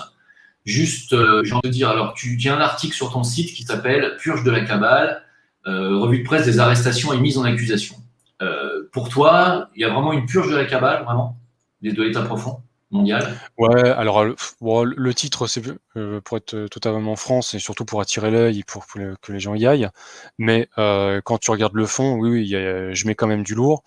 Et on est sur un processus, quand tu fais au cas par cas, on est quand même sur un processus oui, de purge. Alors tous ne sont pas au même degré, mais il y a des trucs, très clairement, c'est du lourd, là, notamment vers la fin de l'article. Là, tu vois qu'il y a des purges de réseaux pédocriminels en 1 semaine et demie. Il y a du lourd qui est sorti de ce côté-là. Et ouais, on est sur un processus quand même de purge. Alors, on n'est pas sur des arrestations massives comme beaucoup de gens le spéculent, auxquelles je me rattache aussi, même si je pense que ça n'arrivera pas tout de suite et ça arrivera dans un contexte bien particulier, mais on n'y est pas encore. Mais dans un phénomène de purge progressive, ouais, je pense qu'on y est là. Tu penses qu'en Rien. France, Ouais. les réseaux pédophiles, pédocriminels sont vraiment très protégés? En France? Ah oui, oui. Je crois que je sais plus quelle avocate là. J'ai oublié une blonde qui disait que la France était l'Eldorado des pédophiles. Je ne sais pas si c'est l'Eldorado, mais c'est relativement open bar ici. Ouais. Pour toi, tu peux l'expliquer ça? Tu as une explication à ça? En fait, Bah, déjà géographiquement, la France est quand même fait le pont entre deux continents presque, entre l'Espagne et le Portugal. L'Espagne, il y a quand même un fort réseau là-bas. Donc la France géographiquement, tu vois, fait office de transition. Donc il faut passer par la France en bonne partie pour aller sur pas mal d'endroits, quoi, tu vois. Et puis tu ça penses fait aussi un pont sur l'Atlantique, quoi, tu vois. Donc il y a des raisons géographiques. Après il y a des raisons, il y a des raisons tout simplement parce que le réseau, la cabale sont très fortement ancrés depuis la révolution, même avant, mais depuis la Révolution française, tu vois, et depuis la chute de l'Ancien Régime. Bon bah la cabale s'est quand même largement renforcée, et donc voilà, il y a une raison à la fois géographique et logistique ce Ouais. côté-là. Est-ce que tu penses que ceux qui tiennent les réseaux en France, ce genre de réseaux en France, ont un rapport avec ceux qui sont en train de tuer la liberté d'expression, par exemple? Alors, sont en train de quoi? Parce que ça a coupé tout à l'heure. J'ai dit, est-ce que tu penses que les gens qui justement sont dans les réseaux pédocriminels français, est-ce que tu penses qu'ils ont un rapport ou un lien avec ceux qui essayent en ce moment de museler la liberté d'expression en France et dans les réseaux sociaux? Oui, oui, bah, oui, C'est un bien aveu sûr. payant. Oui, oui, D'accord. c'est évident, ouais. Tout ça, c'est la même clique. Après, c'est peut-être pas la même hiérarchie qui s'occupe des bases besognes, tu vois. Mais, oui, oui, bien sûr. Bah, tu vois que dès qu'il y a des articles, bon, il y a des articles qui sont mal foutus, qui sont trop spéculatifs et qui, j'ai envie de dire, certains méritent de se faire un peu débunker, mais quand il y a des articles carrés et tout, les articles exposant les réseaux pédocriminels et qui sont plutôt carrés et assez bien sourcés, bon, ils sont quand même très très vite attaqués par les pseudo fact-checkers, tu sais, les officines médiatiques qui sont en partenariat avec Facebook et d'autres réseaux sociaux pour aller débunker tous les articles qui ne leur plaisent pas. Alors je dis pas que tout ne doit pas être débunkable, parce qu'il y en a qui le méritent un peu, mais très franchement, voilà, quoi, ils font le travail de ménage pour, euh, pour leur maître. Et leur maître, c'est ceux qu'on a précités, quoi. Alors, parlons un petit peu de ce que tu appelles toi les réseaux positifs. Alors, vas-y, qu'est-ce que tu appelles les réseaux positifs? c'est encore un lourd sujet, mais essentiellement, pour remonter très loin, après, alors là on va partir loin, mais je vais être obligé de préciter ça, après la chute de l'Atlantide, qui était dans son âge d'or très positive, il y a eu énormément de factions survivantes qui se sont dispatchées à différents endroits dans le monde, tantôt en surface, tantôt un petit peu en dessous de la surface. Et, ces groupes de communautés, qui étaient assez, on ne parle pas de 5 ou 10 individus, hein, mais ces groupes de communautés, à différentes périodes à travers l'histoire, se sont affrontés avec les forces négatives, donc tous les réseaux de la Kabbale, et voilà, se sont affrontés. Donc après, il y a eu différentes évolutions de ces réseaux positifs. Donc on en trouve en Russie parmi ce qu'on appelle certains réseaux gnostiques, tu vois, et qu'après si on peut mettre un nom contemporain derrière ça, bah, il y avait la famille Romanov, tu vois, Ouais. qui a été sacrifiée rituellement par un sacrifice rituel. Je pense que les gens, quand ils sont un peu documentés, ils comprennent ça et tu peux vite le vérifier. Par un sacrifice rituel par les juifs bolcheviques, Ouais. qui n'étaient de juifs que de nom, hein, d'ailleurs, dont leur maître était jésuite. C'était des agents jésuites, le côté bolchevique. Voilà, donc ça c'était pour mettre un nom derrière ces réseaux gnostiques positifs. Donc pour moi c'est ce qu'on appelle de la noblesse blanche, hein, grosso modo. Tu as aussi de la noblesse blanche, pardon, dans l'Europe de l'Est. Qui d'ailleurs soutient dans une certaine mesure Orban. Alors je ne sais pas si c'est encore le cas, mais au début de son investiture, il le soutenait fortement.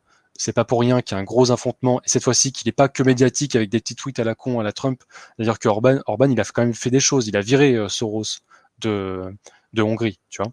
Il a fait toute une propagande médiatique et publique, hein, pour le diffamer légitimement.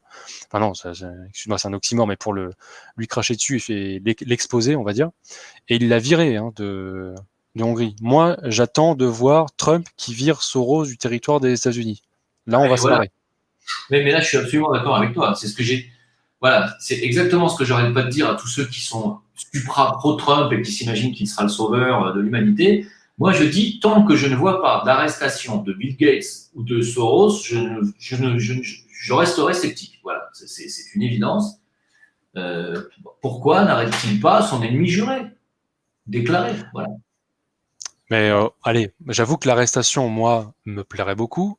Pour être un petit peu vulgaire, j'aurais une demi-molle. Mais je parle même pas de ça, juste qu'il le vire du territoire. Tu vois, déjà, ce serait un assez bon signal. Faudrait étudier ce qui se passe et voir si ça peut être débloqué ou pas. Mais déjà, ce serait pas mal. Mais oui, bien sûr, l'arrêter, etc., exposer tous ces crimes, ben, ce serait. Puis pourtant, si toi, moi ou d'autres arrivons à documenter ces crimes de manière sourcée sur nos sites à nous, tu te doutes bien que l'administration US, c'est un peu open bar. Donc, ils ont absolument tous les éléments, si tant est qu'il y avait une volonté derrière. Bon, bah là, le mec, il se fait plaisir avec les Black Lives Matter, il fait énormément de polarisation là-bas.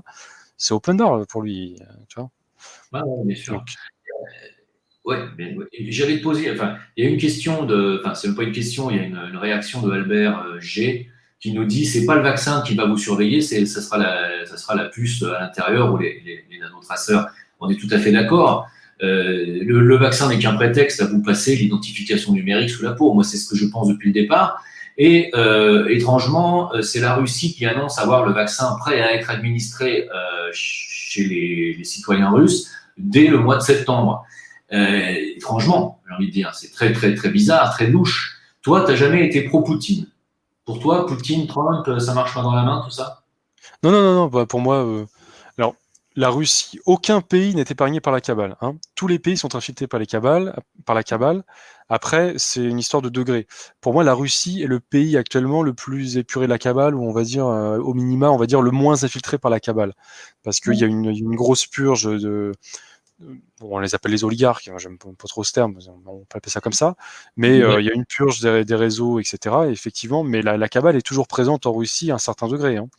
Donc je ne pourrais pas quantifier et savoir proportionnellement qu'est-ce qu'ils sont capables de faire sur le territoire et qu'est-ce qu'ils ne sont pas capables.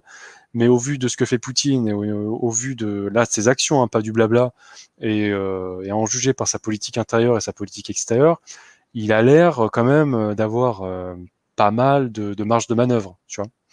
Et lui, il a fait des choses concrètes. Et donc, et là, je fais une digression, mais là, j'ai vu que, je crois que tu l'avais relayé, je crois, je suis pas sûr, tu sais, la télévision russe, en tout cas une télévision qui est majoritairement tenue par l'administration russe. Ouais. Ils ont exposé Bill Gates. C'était très très intéressant d'ailleurs. Je crois que tu l'avais relayé. Bon, ça, moi, j'attends de le voir. J'attends de le voir aux États-Unis, tu vois, sur un truc tenu par le gouvernement US. Je crois qu'on n'est pas prêt de le voir. Mais je pense que non, Poutine pour moi est un des présidents les plus alignés et les plus et au-delà de ses défauts de personnalité et des choses probablement de cracra qu'il a fait par le passé, notamment quand il était soumis par juste après l'ère post bolchevique, etc. Bon, il a récupéré l'État dans un pays qui était assez délabré. Et je pense qu'il était soumis par pression, qu'il n'avait pas trop le choix, quoi. Il y a un moment, je crois que c'était le discours, je sais plus quoi, je crois que c'était en 2008. Il y a eu un gros tournant de ce côté-là, et là, ils n'étaient plus du tout alignés sur la doxa atlantico-américano-sioniste, on va dire ça. Et non, pour moi, Poutine est quand même anti-nouvel ordre mondial. C'est d'ailleurs la déclaration de plusieurs hauts responsables américains qui ont dit qu'il avait trahi le nouvel ordre mondial, et dans les actes, ça semble effectivement ça semble aller dans ce sens-là. Alors je sais que par exemple Pierre Hillard, il n'est pas sur cette ligne-là, il dit que il y a une cabale qui veut un nouvel ordre mondial monolithique et une cabale qui veut un ordre mondial multipolaire. Rien que pour moi, ce terme ordre mondial multipolaire, c'est un oxymore en fait, et euh, euh, au niveau de la sémantique et au niveau de la, la faisabilité technique, c'est pas possible, tu vois. Donc pour moi, il se trompe, mais bon, on verra bien dans le futur. Mais en tout cas, depuis au moins, on va dire, allez, 10 ans, je trouve qu'il fait quand même pas mal le café, quoi. Je vois pas en quoi ce qu'il a fait en Syrie arrange la cabale. Je vois absolument pas, tu vois. Je vois pas. Sinon, il aurait enfin, tu vois, avec l'Ukraine aussi, je vois pas en quoi ça va dans le sens de la cabale. Le soutien à Chavez, le soutien au Venezuela, le soutien à beaucoup de pays qui sont anti establishment américain. Donc non, là, pour le coup, il y a plutôt des actes. Non, moi je mets pas du tout dans le même panier Trump et Poutine, hein. La pseudo-propagande trumpiste des pro-Trump, Poutine, Trump main dans la main, etc. Non, ça je partage pas du tout. D'autant il y a un mandat d'arrêt international contre Soros qui a été lancé par Poutine. Il y a les Rothschild qui ont été virés aussi de la Russie. Il y a en ce moment le Microsoft qui est littéralement boycotté par la Russie. Ils sont en train de virer tout ce qui est Microsoft, Windows, machin. Donc effectivement, il y a quand même une résistance, j'ai envie de dire. Ils sont en train, ouais, au niveau des Microsoft, ils sont en train de faire un effet de vase communicant entre les trucs fabriqués en Russie et des appareils et des OS, des logiciels, et pour virer Microsoft, parce qu'ils savent très bien que Microsoft, c'est open bar au niveau des portes dérobées, et puis dès que tu as plein de Microsoft dans ton pays, bah, tout ton pays est surveillé, en fait, quoi. C'est ça l'idée. Donc ouais, ils remplacent ça.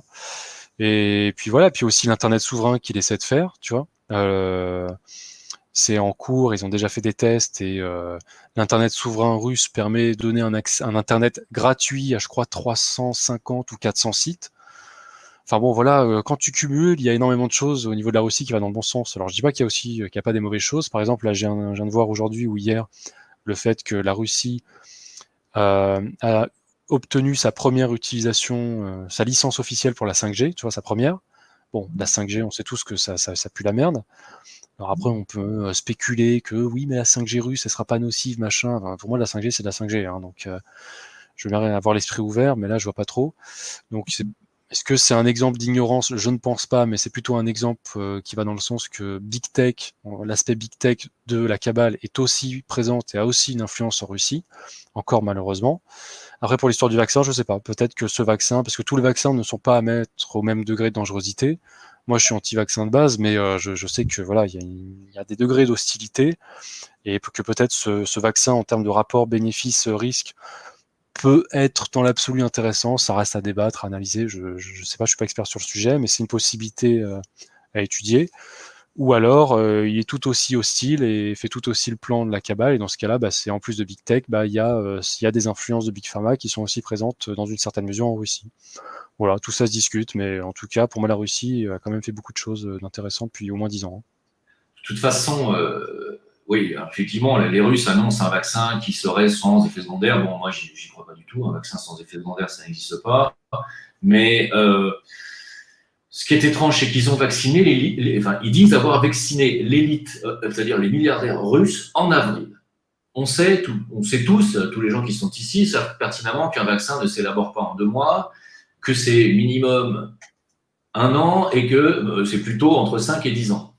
Est-ce que ça veut dire, selon toi, s'ils ont vacciné en avril l'élite, c'est-à-dire qu'ils avaient un vaccin déjà très fiable, ils n'auraient pas mis dans les élites un vaccin de merde qu'ils auraient juste fait depuis 3 jours.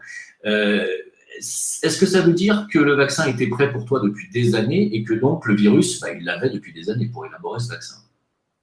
Alors déjà, la première chose, c'est plutôt rassurant qu'ils fassent sur les élites, parce que aux États-Unis et ailleurs, on fait plutôt sur les petits Africains, tu vois, ou voilà, sur le gros prolo de base, ou les gens qu'on va payer des broutilles pour se faire plaisir sur eux.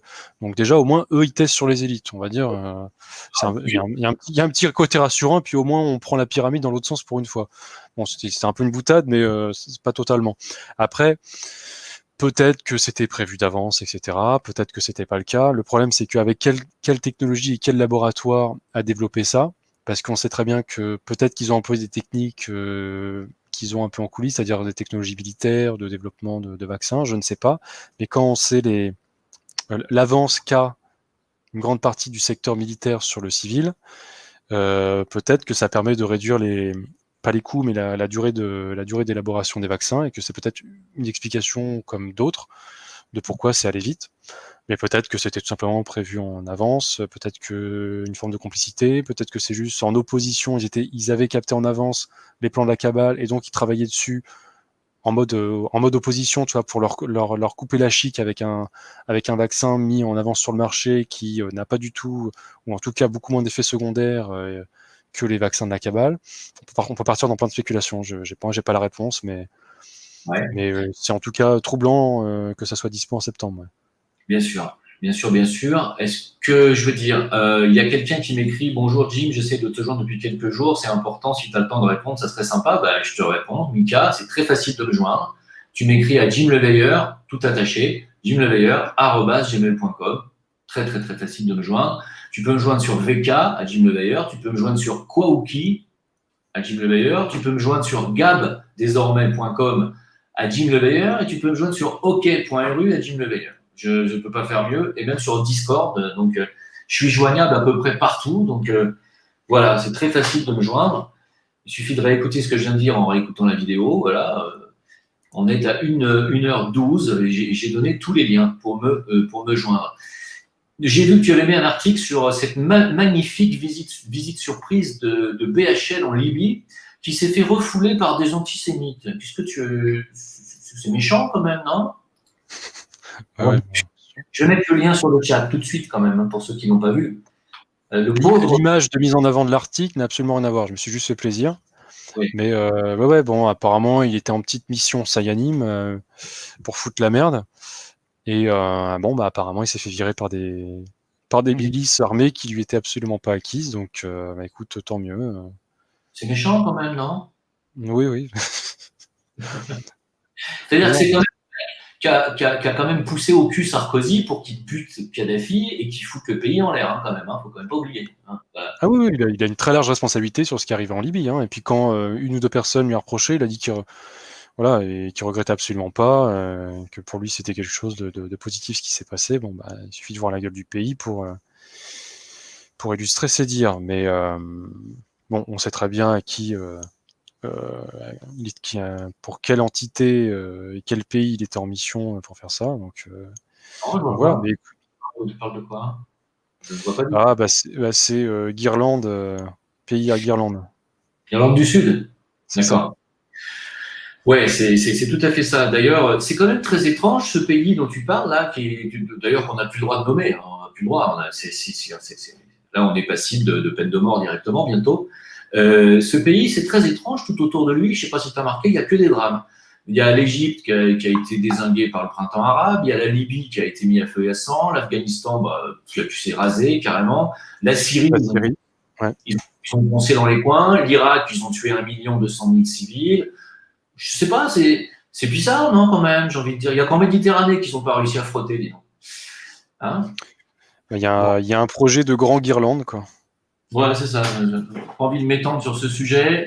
Voilà. Les mecs, encore une fois, je vous dis sincèrement, ayez du respect, s'il vous plaît, pour nos interlocuteurs. Si ça vous plaît pas, vous quittez tout simplement le live. Et c'est pas la peine d'être grossier. Voilà. Parce que, de toute façon, vous allez vous faire virer par les modérateurs que je salue ou par Christy qui vient de nous.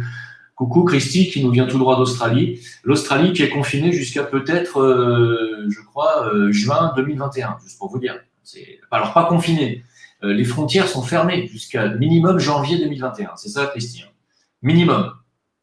Juste pour vous dire que c'est pas une histoire, cette histoire de pandémie Covid, c'est pas que l'Occident ou les quelques pays qui ont été touchés. Non, non, c'est partout, partout, partout, partout. C'est bien mondial. Alors, moi, j'ai envie de te dire, Jonathan, on fait partie des gens qui savions depuis très longtemps qu'un jour, ils allaient vouloir nous pucer, nous la mettre sous la peau, cette putain de puce. Ça fait longtemps qu'on en parle, au moins 20 ans. Enfin, pour ma part, ça fait une vingtaine d'années. Est-ce que tu aurais pu imaginer qu'un jour, ils allaient y arriver, ils allaient arriver à bloquer littéralement le monde entier jusqu'à aller faire s'écrouler des pans entiers de l'économie mondiale, des compagnies d'aviation. Aujourd'hui, Ilil Maurice, Air Mauritius, c'est terminé, ça y est, hein, ils ont mis la clé sous la porte. Il y a plein de compagnies aériennes qui dégringolent, il y a plein d'entreprises qui vont couler, mais c'est un désastre. Est-ce que tu aurais pu imaginer qu'ils avaient cette puissance, la puissance d'arriver à bloquer complètement, non seulement l'économie, mais l'humanité entière, l'empêcher de voyager, l'empêcher, lui supprimer ses droits fondamentaux comme ça aussi rapidement? Tu aurais pu imaginer un truc pareil? Dans le fond, oui, parce qu'ils l'annonçaient eux-mêmes tu te rappelles, dans la couverture de The Economy, je crois que c'était en 96, c'est avec le Phoenix où ils brûlaient toutes les devises et ils disaient préparez-vous pour la nouvelle devise, c'était une devise numérique. Donc on voyait bien le projet, que c'était tout faire flamber et puis de faire émerger quelque chose des cendres de ça. Donc, et puis quand tu dis un petit peu leur plan, tu comprends bien que ça va prendre cette direction. Mais c'est une autre chose déjà de l'expérimenter, que ce soit la théorie à la pratique. Et puis surtout, c'est vrai confiner les 2 tiers ou les 3 quarts de la population mondiale. Enfin, c'est vrai que non, on va pas se mentir. Il y a un côté son et lumière qui est maîtrisé, quoi, effectivement. Hein. C'est pour ça que c'est absolument sidérant. Il y a quelqu'un qui écrit sur le chat, quelqu'un qui s'appelle CoolFR, je sais pas. Il écrit « Ils n'ont pas encore gagné ». Mais j'ai envie de lui répondre « Mais qu'est-ce qu'il te faut ?» Parce que quand tu as les moyens, la puissance de faire ce qu'ils viennent de faire, là, le coup de maître de ces 6 derniers mois, mondial, tu crois qu'ils ont pas, que le plus dur n'est pas déjà fait là? Il ne leur reste plus qu'à vous dire hey, « c'est génial les mecs, vous voulez retrouver votre liberté d'avant? C'est simple, on a un vaccin avec un carnet numérique qu'on va vous mettre sous le poignet, comme ils ont déjà fait aux enfants rwandais, hein, c'est déjà fait. Et tout le monde va se jeter dessus, et tu as l'impression qu'ils n'ont pas encore gagné. Je sais pas, mais moi j'ai l'impression qu'ils ont gagné haut la main. Je les applaudis d'ailleurs, bravo les gars. Sauf que bon, oui, c'est monstrueux, quoi. Monstrueux. Bill Gates l'a annoncé, hein, et il a dit, je crois, la semaine dernière ou il y a 2 semaines, dans une question télévisée, il a dit attendez-vous à la deuxième vague, et la deuxième vague va, je cite, attirer beaucoup plus d'attention que la première. Ouais. Voilà, avec un petit rictus. Tu as entendu parler de la maladie X que l'OMS redoute? La maladie X? Non, pas du tout. C'est quoi? Ah oui, t'as pas aussi, d'accord. C'est l'OMS qui disent qu'il y a une nouvelle pandémie qui arrive et qui s'appelle la maladie X. La maladie X. Toi, tu verras. Il y a Âme Sensible qui nous dit va-t-on vers un grand reset économique et vers le revenu universel? Qu'est-ce que tu en penses? Il y a 2 versions du reset économique. Il y a une version qui est préparée et qui est soutenue par les réseaux positifs, et en opposition, il y a un espèce de faux reset économique de la cabale, notamment qu'on peut retrouver dans le prochain forum de Davos, qui ont eux-mêmes titré le prochain forum de Davos le grand reset. Donc là, tu te doutes bien que ce grand reset, ça va être juste une grande destruction de tout ce qui est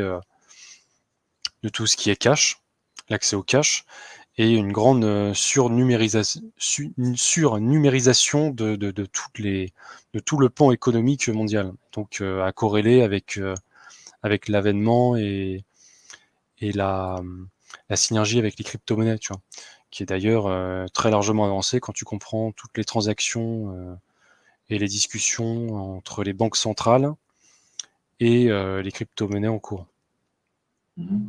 Notamment le XRP. D'ailleurs, aux États-Unis, ce sera le XRP. Ouais. Moi, je pense que les stablecoins nationaux, c'est-à-dire les crypto-monnaies nationales, vont voir le jour en 2021, que donc tous les autres stablecoins seront probablement éradiqués. Je pense que c'est. Enfin bon, on va voir. Mais je pense pas. La France est déjà en train de le tester, d'ailleurs. Oui, bien sûr. Mais je pense pas que ça rentrera en concurrence avec les crypto-monnaies crypto-actives, c'est-à-dire les actifs spéculatifs. Je pense pas. Voilà.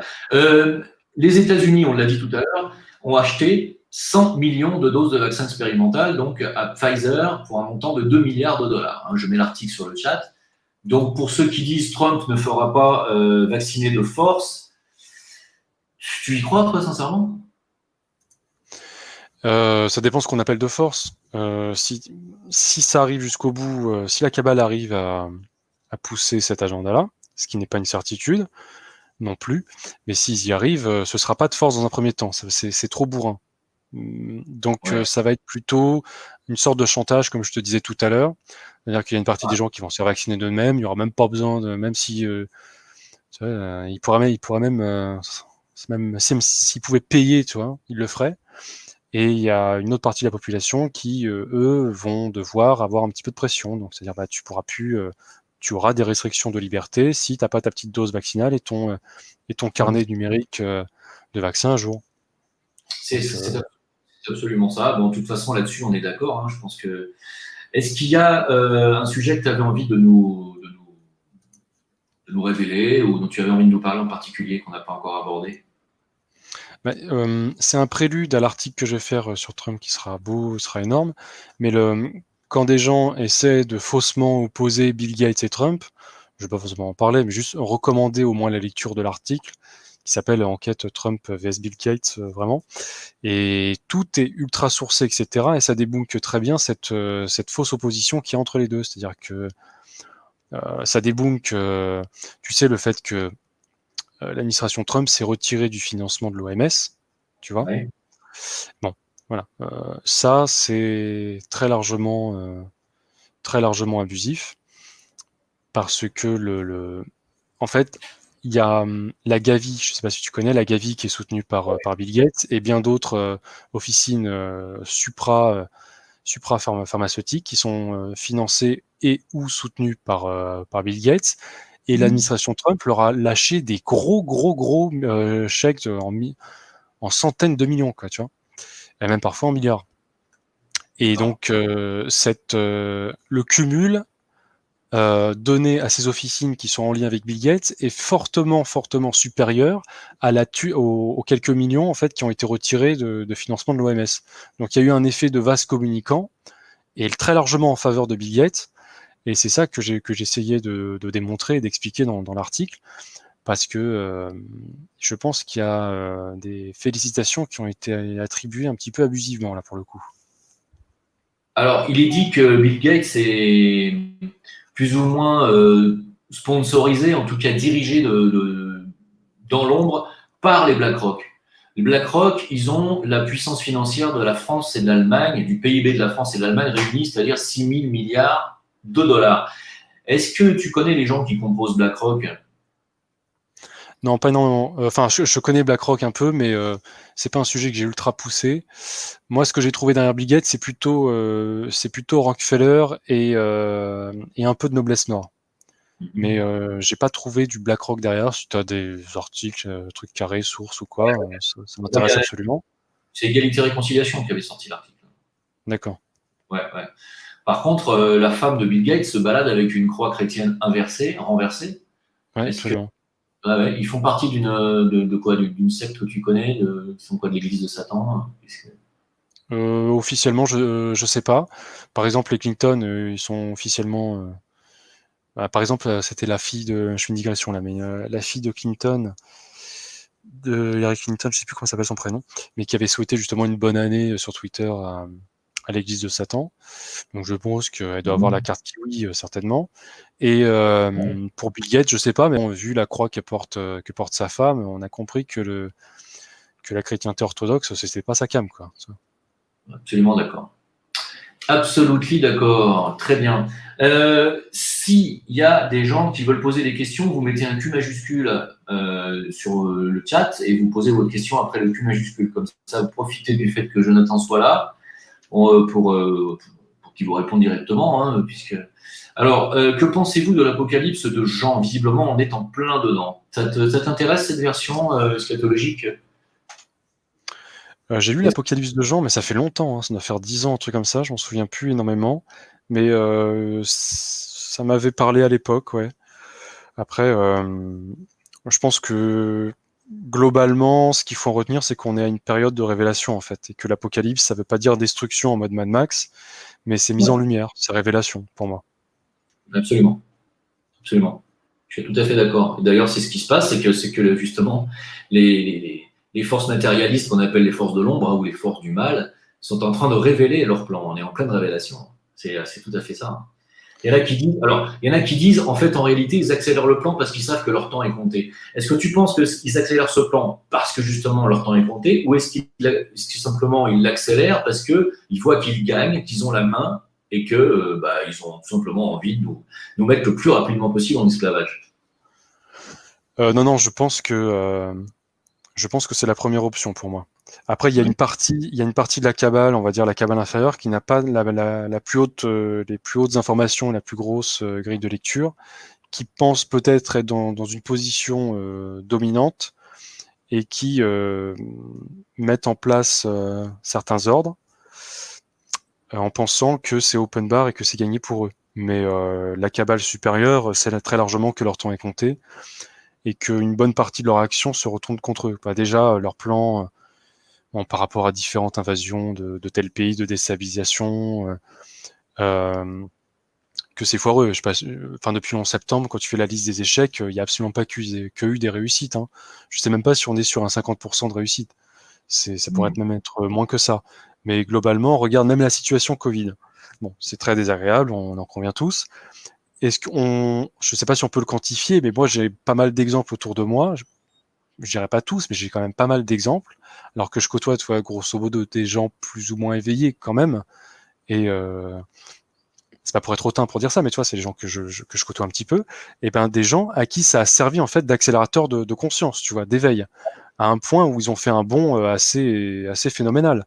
Et Et c'est là où tu rejoins ce que je disais tout à l'heure, c'est-à-dire qu'effectivement, tu vois, les forces de l'ombre, là, eh ben, elles font quand même prendre conscience aux gens, parce que les gens se rendent compte que leur monde est foutu, et donc ça les réveille. Donc il y a quand même un effet, un double effet qui se coule, un effet positif derrière. ouais, mais c'est pas spécialement parce que ça sert le plan divin. Enfin, moi, je le vois pas comme ça. C'est juste parce que ça, à la fois notre force intérieure et les gens qui, comme toi, moi, comme plein d'autres, etc. et tout, des gens qui font aussi bien plus de boulot que nous, eh ben, font un travail pour préparer le terrain. Et quand ce genre d'événement arrive, ça fait écho à des choses que des gens ont prédit, ont anticipé, ont analysé précédemment. Et donc, un niveau conscient et ou inconscient, en fait, ça les réveille. Parce que ça fait écho à ça, tu vois, ils ont déjà vu passer ça. Puis après, les gens, il y a un minimum d'instinct. Bon, il y a des gens qui, effectivement, sont très, très endormis et qui sont tellement dans la peur qu'ils se réfugient dans le système. Mais il y a des gens qui ont quand même un minimum d'instinct, même si c'est pas fortement intellectualisé, qui ont de l'instinct et qui savent qu'il y a une odeur de quenelle quand même, tu vois. Donc après, ils se mettent à faire des petites recherches et tout. Ils sont dans le doute, tu vois. Même si c'est de l'instinctif, ils sont dans le doute instinctif. Et rien que ça suffit, tu vois. Au niveau de la conscience, quantiquement parlant, ça suffit. Alors après, on peut pousser plus loin, et je l'espère, mais il y a plein de gens après qui se sont mis dans différentes recherches et là qui poussent la fonte, quoi, tu vois. Euh, donc moi, je trouve que quand même globalement, cette histoire de Covid, bon, ça sert leur plan sur pas mal de choses, mais ça a réveillé quand même pas mal de gens, quoi. Alors justement, il y a une réflexion très intéressante suivie d'une question de Sébastien qui nous dit comment éviter le vaccin et une réflexion de Eva, l'heure de vérité, qui nous dit la marque de la bête ne sera pas imposée. Il est écrit, et c'est vrai, elle a raison, celui qui la reçoit ou qui la prend ne pourra ni vendre ni acheter. Donc elle ne sera pas imposée, les gens pourront la refuser, tout comme ils pourront l'accepter. C'est vrai que ça sera un choix, comme on est en train de dire depuis tout à l'heure, hein, ça ne sera pas une obligation comme ça forcée, les gens auront un choix à faire bientôt. Et ce choix, bah, pour répondre à la question de comment éviter le vaccin, bah, il faudra le refuser, tout simplement. Sauf que bah, tu auras un choix, si tu le refuses, ton choix te mènera à avoir des libertés extrêmement restreintes. C'est surtout ça le truc. Moi, j'ai envie de te poser la question, Jonathan. Il y a très longtemps que je dis qu'on n'est pas suffisamment à être réveillé et que c'est à cause de ça qu'il n'y a rien qui change réellement. Hein. Tu m'as dit, effectivement, on n'a pas encore atteint la masse critique, si ma mémoire est bonne, du nombre de personnes qui devraient être réveillées pour que les choses changent. À ton avis, on en est où par rapport à ça? Tu penses qu'il y a de plus en plus de gens qui se réveillent et qu'on n'est pas loin de la masse critique? Je suis moi-même pas capable d'identifier la masse critique. Je sais que c'est l'effet du centième singe. Tu vois qu'il y a une histoire de masse critique. Après, à combien elle est, je suis pas omniscient. Mais je pense que oui, on en est vraiment pas loin de la masse critique. Mais au-delà de la masse critique, ce qui est le plus important, en fait, c'est la coopération. Parce que ce qui nous mine le plus, c'est pas tant l'histoire du nombre. Enfin, c'est extrêmement important parce que c'est à double tranchant, mais c'est un gros avantage qu'on a par rapport à eux, on va pas se mentir, c'est l'histoire du nombre. Mais on se tire beaucoup entre les pattes, il y a beaucoup d'histoires d'ego, il y a des histoires d'argent, d'ego, de cul, etc. Ce qui fait que ça crée énormément de tensions et de problèmes entre différentes communautés. Il y a des gens qui, je suis désolé, alors je sais qu'on peut avoir différentes grilles de lecture, etc. Mais il y a franchement des gens qui tombent dans des pièges euh, ce que j'appelle des psyops, tu vois, des pièges tendus par la cabale, et après, tu adoptes une grille de lecture, mais c'est juste la grille de lecture de la cabale, tu vois. Elle te crée une fausse opposition, tu tombes dedans, et puis après, va te sortir de ça, c'est compliqué, parce qu'après, tu l'assimiles fortement à ta personnalité, tu vois, tu l'intègres très fortement, et ça se mêle presque à ta personnalité, et après, pour se débarrasser, c'est plutôt les conflits internes, tu vois, qui posent problème, et on n'est pas assez dans le soutien, la coopération, la bienveillance. Je pense que c'est, enfin, en tout cas pour moi, c'est ce qui mine en priorité numéro 1. Après, en numéro 2, c'est peut-être le nombre, effectivement, mais c'est la coopération premier. Bah, oui, j'ai vu une photo d'Alain Soral qui vient d'être libéré de sa garde à vue et il était seul hein, à sa sortie. Hein. Il n'y avait personne qui l'attendait. Étrange. C'est quand même assez inquiétant, je trouve. Alors, ce que je voulais te demander, c'était quoi? Oui, la question de Dixit Rebelle qui dit quel est le but des jésuites et de la noblesse noire? Ils vont faire quoi? Qu'est-ce qu'ils veulent faire de nous exactement? T'as une idée? Alors, toute la Kabbale n'a pas forcément la même eschatologie, n'a pas forcément le même agenda, mais les jésuites et noblesse noire, donc, qui sont la Kabbale supérieure et majoritaire et dominante, veulent une quarantaine absolue de la Terre, impossible de s'échapper, et ils veulent une mise en esclavage totale. C'est-à-dire qu'ils n'ont pas une vision génocidaire de l'humanité, comme essentiellement, on va dire, la faction Rockefeller-Bush-Clinton, pour les prendre en exemple, qui pour eux, on est essentiellement des insectes trop nombreux et on devient un danger. Eux, ils veulent peut-être en sacrifier une petite partie, c'est possible, mais certainement pas réduire l'humanité de 90%, et ils veulent le plus d'esclaves possible. C'est en lien avec le transhumanisme et c'est en lien avec la mise en esclavage du nouvel ordre mondial et tous les outils qu'ils mettent en place, il faut des esclaves pour pouvoir le subir. Et eux, comparés aux autres, ils ont une forme de transcendance un peu dévoyée, enfin clairement dévoyée. C'est clairement de l'antivie et du satanisme. Et il faut comprendre que, après, je ne sais pas le degré de lecture de chacun, mais ces gens-là ont leur propre transcendance, tu vois, ils ont leur propre relation avec l'invisible. Donc après, on peut ne croire ou ne pas y croire, faire des recherches de ce côté-là ou ne pas en faire, mais on peut pas les traiter d'idiots. Ces gens sont très intelligents, et s'ils ont une forme de relation avec l'invisible, entre guillemets, en tout cas leur invisible, c'est qu'il y a une raison. C'est-à-dire que ce qui se passe actuellement, alors certes, il y a l'aspect physique, ce qu'on voit avec nos cinq sens, la physicalité, le plan physique, mais il y a quelque chose d'au-dessus, tu vois. Donc après, on peut parler de plan éthérique, plan astral ou autre chose, mais il y a la situation de la Terre, il y a un aspect invisible qui vient en surcouche. Et, Et eux sont en relation avec ça, tu vois, avec ce qu'on appelle encore une cabale qui est au-dessus du plan physique. Ce sont des entités, on pourrait parler d'archonte ou autre chose, peu importe le terme, mais on passe à une cabale qui est non physique. Et c'est un peu l'allégorie de Matrix, c'est-à-dire que on servirait, je vais mettre au conditionnel, mais pour moi c'est pas du conditionnel, on servirait en fait de nourriture à ces entités-là. Et pour servir de nourriture à ces entités-là, il faut qu'on soit dans un état de stress, d'anxiété, de nervosité, de peur et de souffrance le plus possible pour dégager une vibration ou une fréquence qui les nourrit. Après, on peut parler de vibration, de fréquence, c'est des termes qui sont pas hyper audibles à certains, c'est pas grave. En Occident, on appelle ça biochamp ou champ électromagnétique. Jusque-là, ça passe tout à fait. Mais voilà, c'est ça qui les intéresse in fine. C'est une prison physique, certes, mais c'est aussi une prison spirituelle. Et tu penses qu'il y a une différence entre le but de la cabale, l'état profond, comme tu dis? Il y a vraiment une différence Comment ça? entre le but recherché les familles de l'Occident et Oui, il y en a tu m'as dit certains. qu'ils n'ont pas le même but que la cabale. Non, je parle de la cabale côté jésuite, Noblesse Nord et tout le réseau associé. Ils travaillent sur ça. Par contre, par exemple, pour prendre les Rockefeller, Bush-Clinton, qui est une faction minoritaire de la cabale et qui a été installée aux États-Unis pour les raisons que j'ai dites tout à l'heure, eux, c'est pas vraiment leur projet, quoi. Ils ont beaucoup plus une vision matérialiste et il y a peu l'aspect transcendance, quoi. Transcendance sombre. D'accord. D'accord. Donc en fait, pour toi, les familles de l'Obès Noir, c'est des satanistes, hein, pour prendre un Oui. raccourci, quoi. Ils travaillent avec Oui. les ténèbres, voilà. Oui, on est dans l'inversion de tout, on est dans l'antivie, quoi. D'accord. Toi, tu penses que ces familles de noblesse noire ont aussi une grosse emprise sur la France? Ah oui, une certitude. Bah, sur l'Europe d'une manière générale et surtout sur l'Europe de l'Ouest. Mais après, leur réseau, c'est mondial et pour moi, là où ils sont le plus actifs, c'est Europe de l'Ouest, États-Unis, Canada et Amérique du Sud. Et l'Afrique aussi, pas mal tout de même.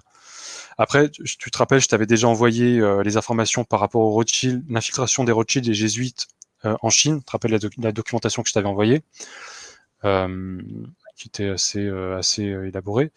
Et donc, ils sont aussi présents en Chine, effectivement. Et c'est pas pour rien qu'on voit une société. Alors, il y a des choses très positives aussi en Chine, mais il y a quand même un aspect orwellien et totalitaire numérique qui se développe en Chine. Je pense que jusque-là, j'apprends rien à personne, j'enfonce une porte ouverte. Et donc, il y a une petite corrélation à faire entre les deux, quoi. Ouais, je vois pas ce qu'il y a de très positif en Chine, hein. Mais bon, ouais, pas grand-chose de positif quand même. C'est vraiment s'il y a vraiment un pays où le nouvel ordre mondial est déjà quasiment abouti et appliqué, c'est vraiment la Chine quand même. Non? Bah, sur un aspect numérique, oui, on s'approche assez vite d'un totalitarisme numérique et le Covid n'a pas aidé là-dedans, ouais, c'est certain. Mais tu sais, la culture chinoise, elle est très ancienne et il y a des pans très profonds dans la culture chinoise qui ont imprégné la civilisation de choses très positives, tu vois, au niveau de leur culture, au niveau de leur religion. Voilà, moi j'y vois plutôt de ce côté-là. Après, comment est-ce qu'on peut appeler ça, la structure sociétale, oui, c'est vrai que euh, la structure numérique, les entreprises, etc., oui, c'est beaucoup imprégné de la cabale. Sur ça, je suis d'accord. Ah bah c'est sûr qu'il ne peut pas confondre la Chine antique avec ses 2000 ans de passé où elle a été dirigée par des sages et des gens éclairés avec la Chine actuelle. D'ailleurs, la France non plus, on ne peut pas la comparer.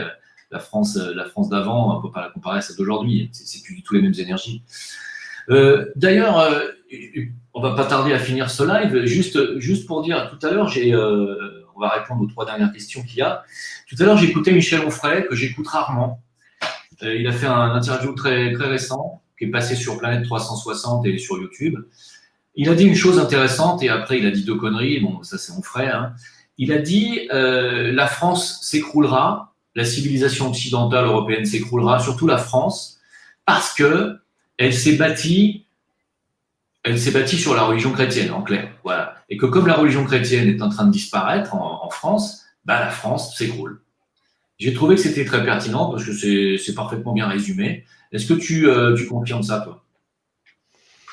Confirmé, je sais pas. Après, objectivement, c'est ce qu'on voit un peu, hein. Et, les deux sont corrélés, pour moi en tout cas. Mais oui, oui, il y a un déclin de la chrétienté, c'est évident, et il y a un déclin de la France. C'est pas que la seule explication. On peut pas réduire le déclin de la France à juste le déclin de la chrétienté.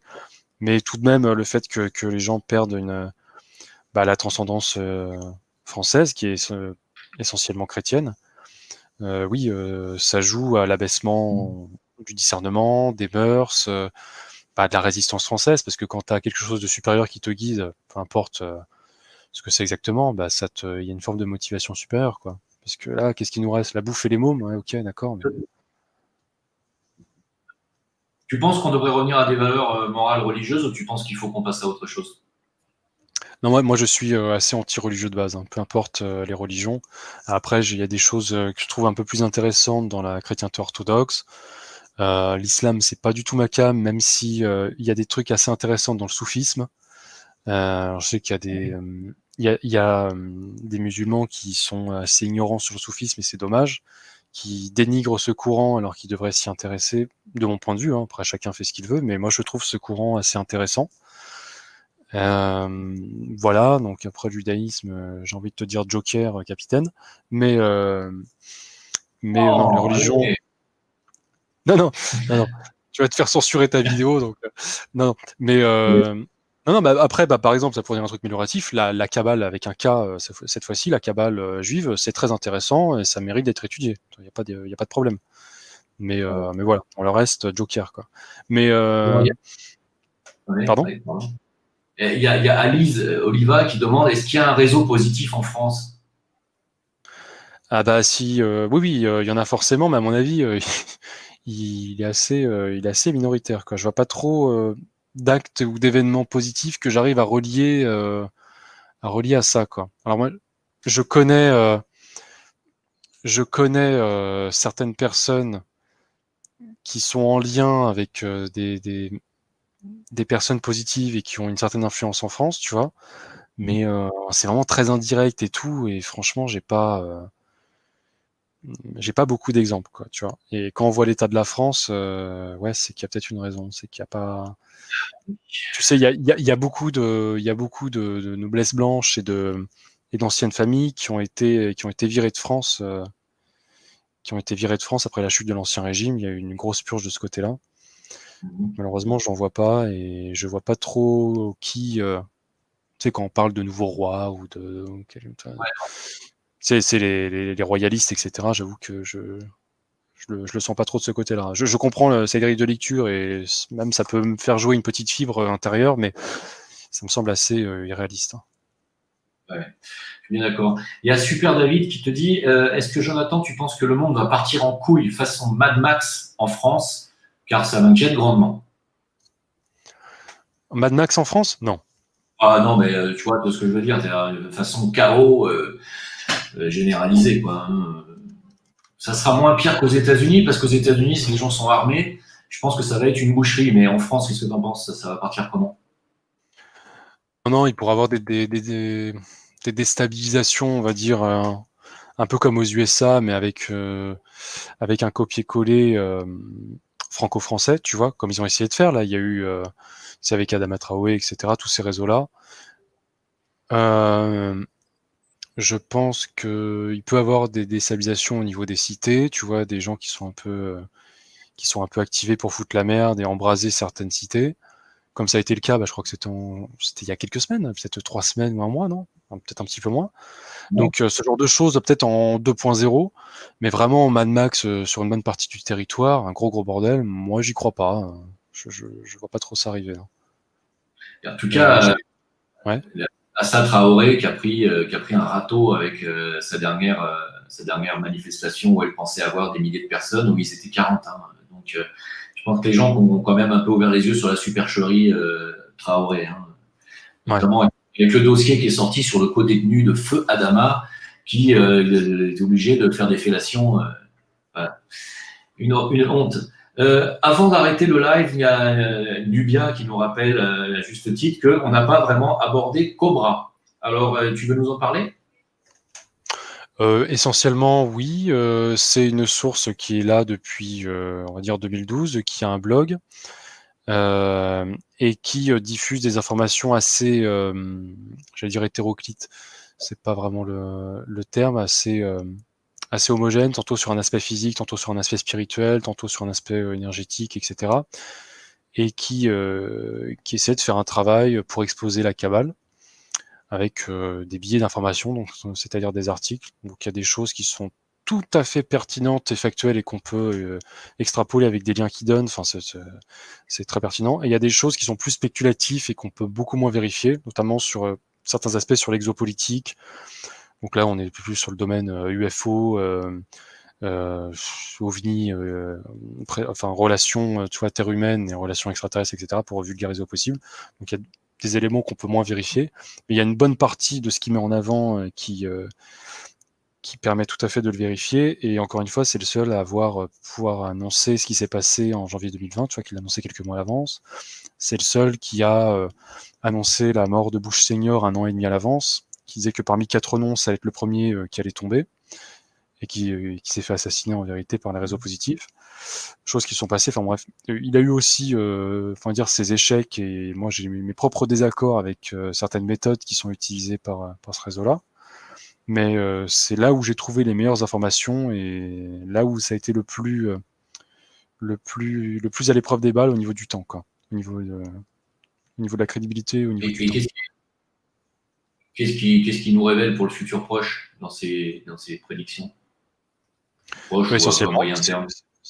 C'est ce que je te dis, c'est-à-dire que le court terme va être de plus en plus désagréable parce que la Kabbale va essayer d'assurer sa survie en renforçant ses griffes sur nous, essentiellement, mais que les réseaux positifs arriveront à les dégager, que ça se fera très vite et en mode éclair, et que ça sera à la vue de tous. Ce sera pas genre sur 2-3 skyblocks, je sais pas, mon cul sur la commode, où on va dire oui, Soros s'est arrêté, une personne. Non, non.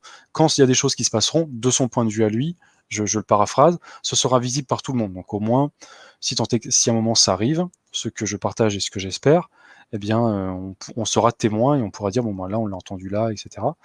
Donc voilà, ça c'est du court terme. Et après, le moyen terme et le long terme, c'est-à-dire un dégagement de tout ce qui est Kabbale et une libération de l'humanité de son esclavage à la fois physique, énergétique, spirituel et mental, et tout ce que tu veux, quoi. Je te le fais ultra simple, hein, mais c'est cette grille de lecture là qu'il a. C'est fait partie aussi de l'Apocalypse de Jean. Il est aussi écrit que ceux qui accepteront la marque de la bête subiront la colère de Dieu. Hein. Donc, aux gens qui me disent qu'est-ce qu'il faut qu'on fasse, vous avez un choix qui va s'imposer à vous. Accepter de continuer à vivre en esclave en étant un pion du système, un petit esclave du système, ou refuser, même si c'est désagréable et que vous allez avoir des effets qui peuvent être effectivement très très gênants, comme ne plus avoir le droit de prendre des transports en commun, de prendre un avion, d'aller bosser peut-être, même tout simplement. Peut-être que vous vous ferez virer même de votre boîte. Hein. Vos enfants ne pourront pas aller à l'école, etc. Hein, ça va être très chiant. Mais effectivement, si Cobra, si ces prédictions sont justes, arrivera un moment donné où on aura gain de cause. Ceux qui auront refusé la bête, en tout cas, auront gain de cause. C'est ça que j'entends. Oui, bien sûr, mais c'est pas, tu vois, c'est pas en mode, bon, je vais pas cibler QAnon, mais tu sais, le fameux trust the plan, c'est-à-dire que tu restes les pieds en éventail, et puis t'attends que les gens font le taf, ou des gens plus impliqués dans les coulisses fassent le taf à ta place. Non, c'est une synergie des deux. Et donc, en fonction de sa grille de lecture et de son ressenti de chacun et comment la personne se sent guidée, c'est à vous d'agir en conséquence. Mais que ce soit de la désobéissance civile ou partager de la bonne information pour éveiller la conscience des gens, discuter, etc. Enfin, faire tout un travail d'éveil des consciences, avec tout ce que ça implique comme méthode. C'est ça qu'il faut faire. Après, si vous avez une grille de lecture qui va un petit peu au-delà sur un aspect spirituel et tout, il y a aussi des trucs possibles de ce côté-là. Mais déjà, les deux trucs que j'ai précités, c'est déjà beaucoup, et on n'est pas passif. On est au contraire complètement actif, et c'est notre nombre, notre bienveillance, notre coopération qui fera la différence, quoi. Donc, pour les gens qui veulent se renseigner sur Cobra, ils vont sur ton site Exoportail. Oui, c'est ça, exoportail.com. C'est exoportail.com. Hein. Exoportail.com. Ce live touche à sa fin. Hein, donc, il y a juste quelques dernières questions. Évidemment, Sébastien qui dit bah oui, mais si on crève de faim? Eh oui, je sais. Mais c'est justement là qu'il va falloir faire un choix. Un choix de continuer à vivre en esclave ou d'essayer de s'émanciper de ce système. Je sais que ça va être très chaud. Il y a des gens qui me disent, tu feras quoi, toi, Jim? Bah, écoutez, et j'aviserai en temps voulu. Je m'adapterai, on va bien voir. On va voir, on va vraiment voir. Je ne peux pas vous dire, j'en sais rien. Je vais vous dire, moi, je suis à un stade où, au bout de 26 mois, j'ai toujours pas mon acte de mariage. Vous voyez, donc de la France. Hein. Donc j'emmerde considérablement la France. J'ai la haine contre la France à l'heure actuelle, mais contre l'administration, hein, pas contre le peuple. Ceci dit, je pense quand même que si aujourd'hui tout ce qu'on est en train de subir en France nous tombe sur la gueule, c'est parce que les gens ne se réveillent pas. Est-ce que Jonathan, est-ce que tu aurais un truc à dire aux gens qui ne se réveillent pas ou qui nous écoutent mais qui ne nous croient pas? Qui ne nous croient pas sur quel sujet? Qui pensent qu'on est des complotistes et puis que bah voilà, on se fait des films, quoi, qu'on est dans la théorie, quoi. Qu'est-ce que t'en penses? Comment Soyez studieux et puis pas besoin de nous croire sur parole. Vous allez vérifier par vous-même, vous prenez 10-15 minutes, vous allez chercher les bonnes sources et vous lisez. Et puis ça demande juste un travail de vérification. Voilà. Et puis voilà, en fait, il y a juste à se renseigner, c'est tout. Alors après, c'est pas se renseigner n'importe où, mais il y a juste à se renseigner en fait. Hein. Et quelqu'un qui ne veut pas voir, bon, ça dépend quel sujet, ça dépend machin, mais quelqu'un qui ne veut pas voir, c'est qu'il ne choisit, il choisit de pas voir. Donc après, ça dépend de comment tu utilises ton libre arbitre. Est-ce que tu utilises en faveur de la conscience ou est-ce que tu utilises en faveur de l'esclavage? Bravo. Ça, c'est vous qui voyez, mais moi, mon choix, il a été fait, quoi. Je suis tout à fait d'accord. Tout à fait d'accord. Bravo pour cette quasi-conclusion. Dernière question, compte-t-il sur une guerre civile entre ceux qui voudront se faire vacciner et ceux qui ne le voudront pas? Je ne sais pas. En tout cas, une chose est certaine, c'est que la guerre civile, elle est surtout intracommunautaire pour le moment. Elle est voulue entre les communautés. Une guerre civile, hein, bon, je ne dis pas que tous ceux qui accepteront les puçages, vaccins ou je ne sais quoi sont tous des pleutres, mais une guerre civile entre des gens qui sont dans un processus de résistance et des personnes qui sont dans la peur et dans l'acceptation, bon, rapport de force, il est assez vite fait. Enfin, tu vois, ça n'a pas de sens. On a une guerre civile entre des gens qui sont dans la violence. Donc non, je vois pas trop la guerre civile de ce côté-là. Non. Une guerre civile, il faut que ça se fasse avec une ingénierie, avec deux bords énervés, quoi, tu vois. Mais par contre, on risque d'avoir une humanité, ou en tout cas un peuple français qui va vraiment se scinder en deux. C'est-à-dire qu'on aura d'un côté vraiment les pro-vaccins, les pro-moutons, les pro-esclaves, et de l'autre côté, on aura, comme tu dis, la résistance et les gens qui refuseront ça. Donc on va vraiment se scinder en deux, ça va être très chiant. Ah oui, bah ça c'est déjà depuis pas mal d'années, et puis là on voit que ça s'accélère grandement, cet effet, comme tu dis, de scindage en deux. Personnes qui sont de plus en plus dans le système pour différentes raisons, mais la plupart du temps c'est par peur. Peur ou ignorance, hein, c'est les deux mamelles originelles, et à différents degrés, ça se scinde en deux avec des personnes qui éveillent leur conscience, quoi. Et ça se split vraiment, c'est très fortement. Et ça s'est encore accéléré avec la situation Covid-19. Absolument. Et d'ailleurs, c'est vrai, il y a Sunshine qui écrit, on le voit avec le sujet des masques, où moi je me suis positionné au centre, c'est-à-dire que ni blanc ni noir, ni contre à 1000%, ni pour à 1000%, mais pour l'utilisation avec parcimonie, ciblée et intelligente et respectueuse dans des lieux très fermés et très peuplés, hein, c'est tout, et uniquement. Bon, je me suis fait tomber sur la gueule, mais grave, par des centaines de personnes, il faut le savoir. Ça a été la haine. Il y a même un mec qui a fait une vidéo sur moi où il appelle à me pendre. Hein. C'est là qu'on voit que les gens réagissent de manière émotionnelle et violente quand on n'est pas d'accord avec eux, c'est terrible. Hein. Oui. Les gens, ces gens-là ne sont pas dans la maîtrise et ils laissent leur émotion parler, il n'y a plus de raison.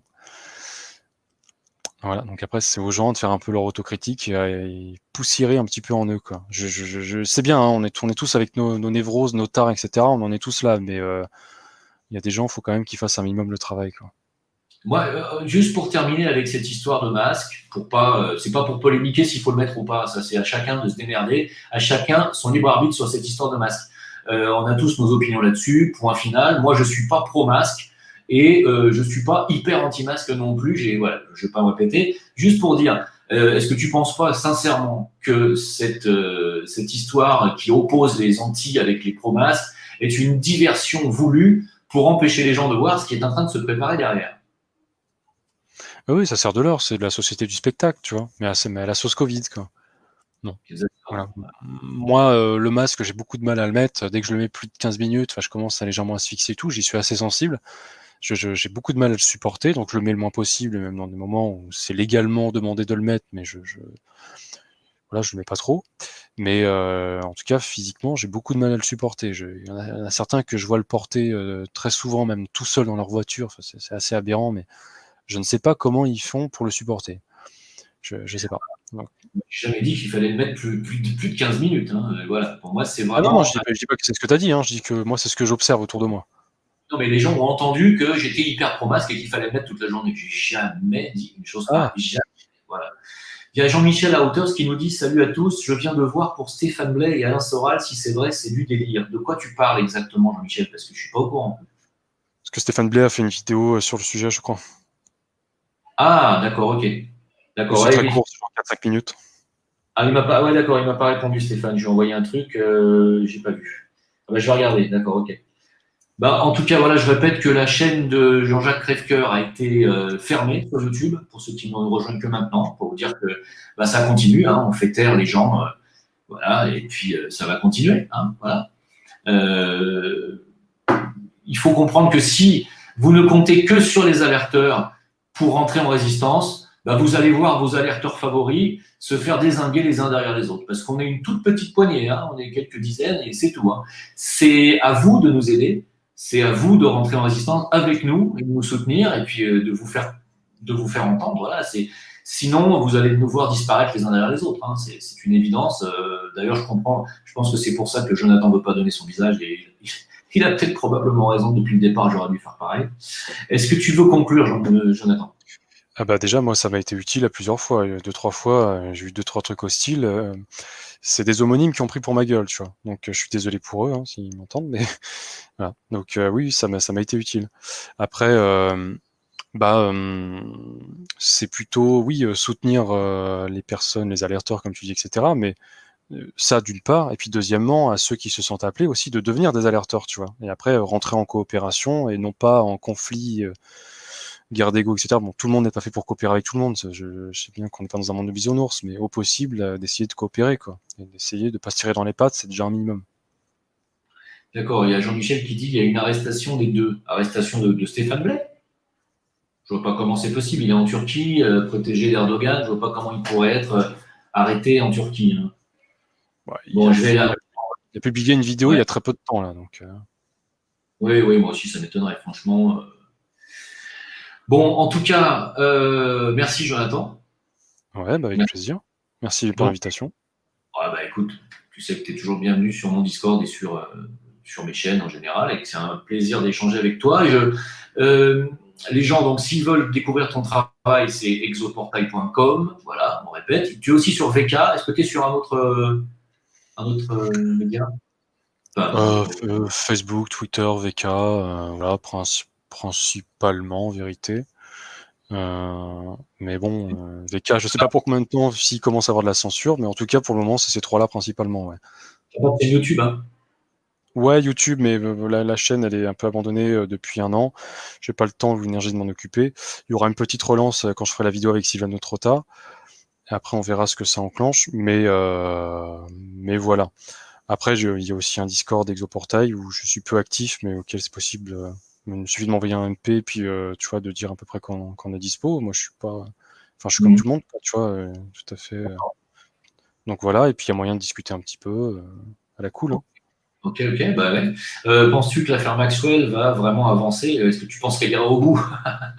Alors, il y a une deadline très intéressante à surveiller juste pour terminer, parce que il y a des documents qui vont être décelés vis-à-vis de toute sa vie sexuelle à Maxwell. Donc, la vie sexuelle de Maxwell, c'est forcément en partie la vie sexuelle de Epstein. Donc, il y a beaucoup de documents qui vont être décelés. Ça devait être décelé, on est quand? On est jeudi, ça devait être aujourd'hui. Mais la juge qui avait demandé ce décèlement a accepté de déplacer d'une semaine ce décèlement. Donc, ça reporte à jeudi d'après. Le temps que les avocats de Maxwell ont la possibilité de faire appel. Mais donc normalement, sauf énième surprise, jeudi prochain, il faudrait surveiller le décèlement de ces documents et on verra. Mais il pourrait avoir 2-3 pépites, ça pourrait être très intéressant. Ah, alors ça, c'est à suivre avec grand intérêt, donc on en reparlera. C'est ça. Ok, très bien. Merci à tous, Jonathan. Merci à toi. Ouais, merci, puis passez une bonne nuit, puis une bonne fin de soirée. Allez, ciao. Bye bye. Salut! Au revoir. Salut.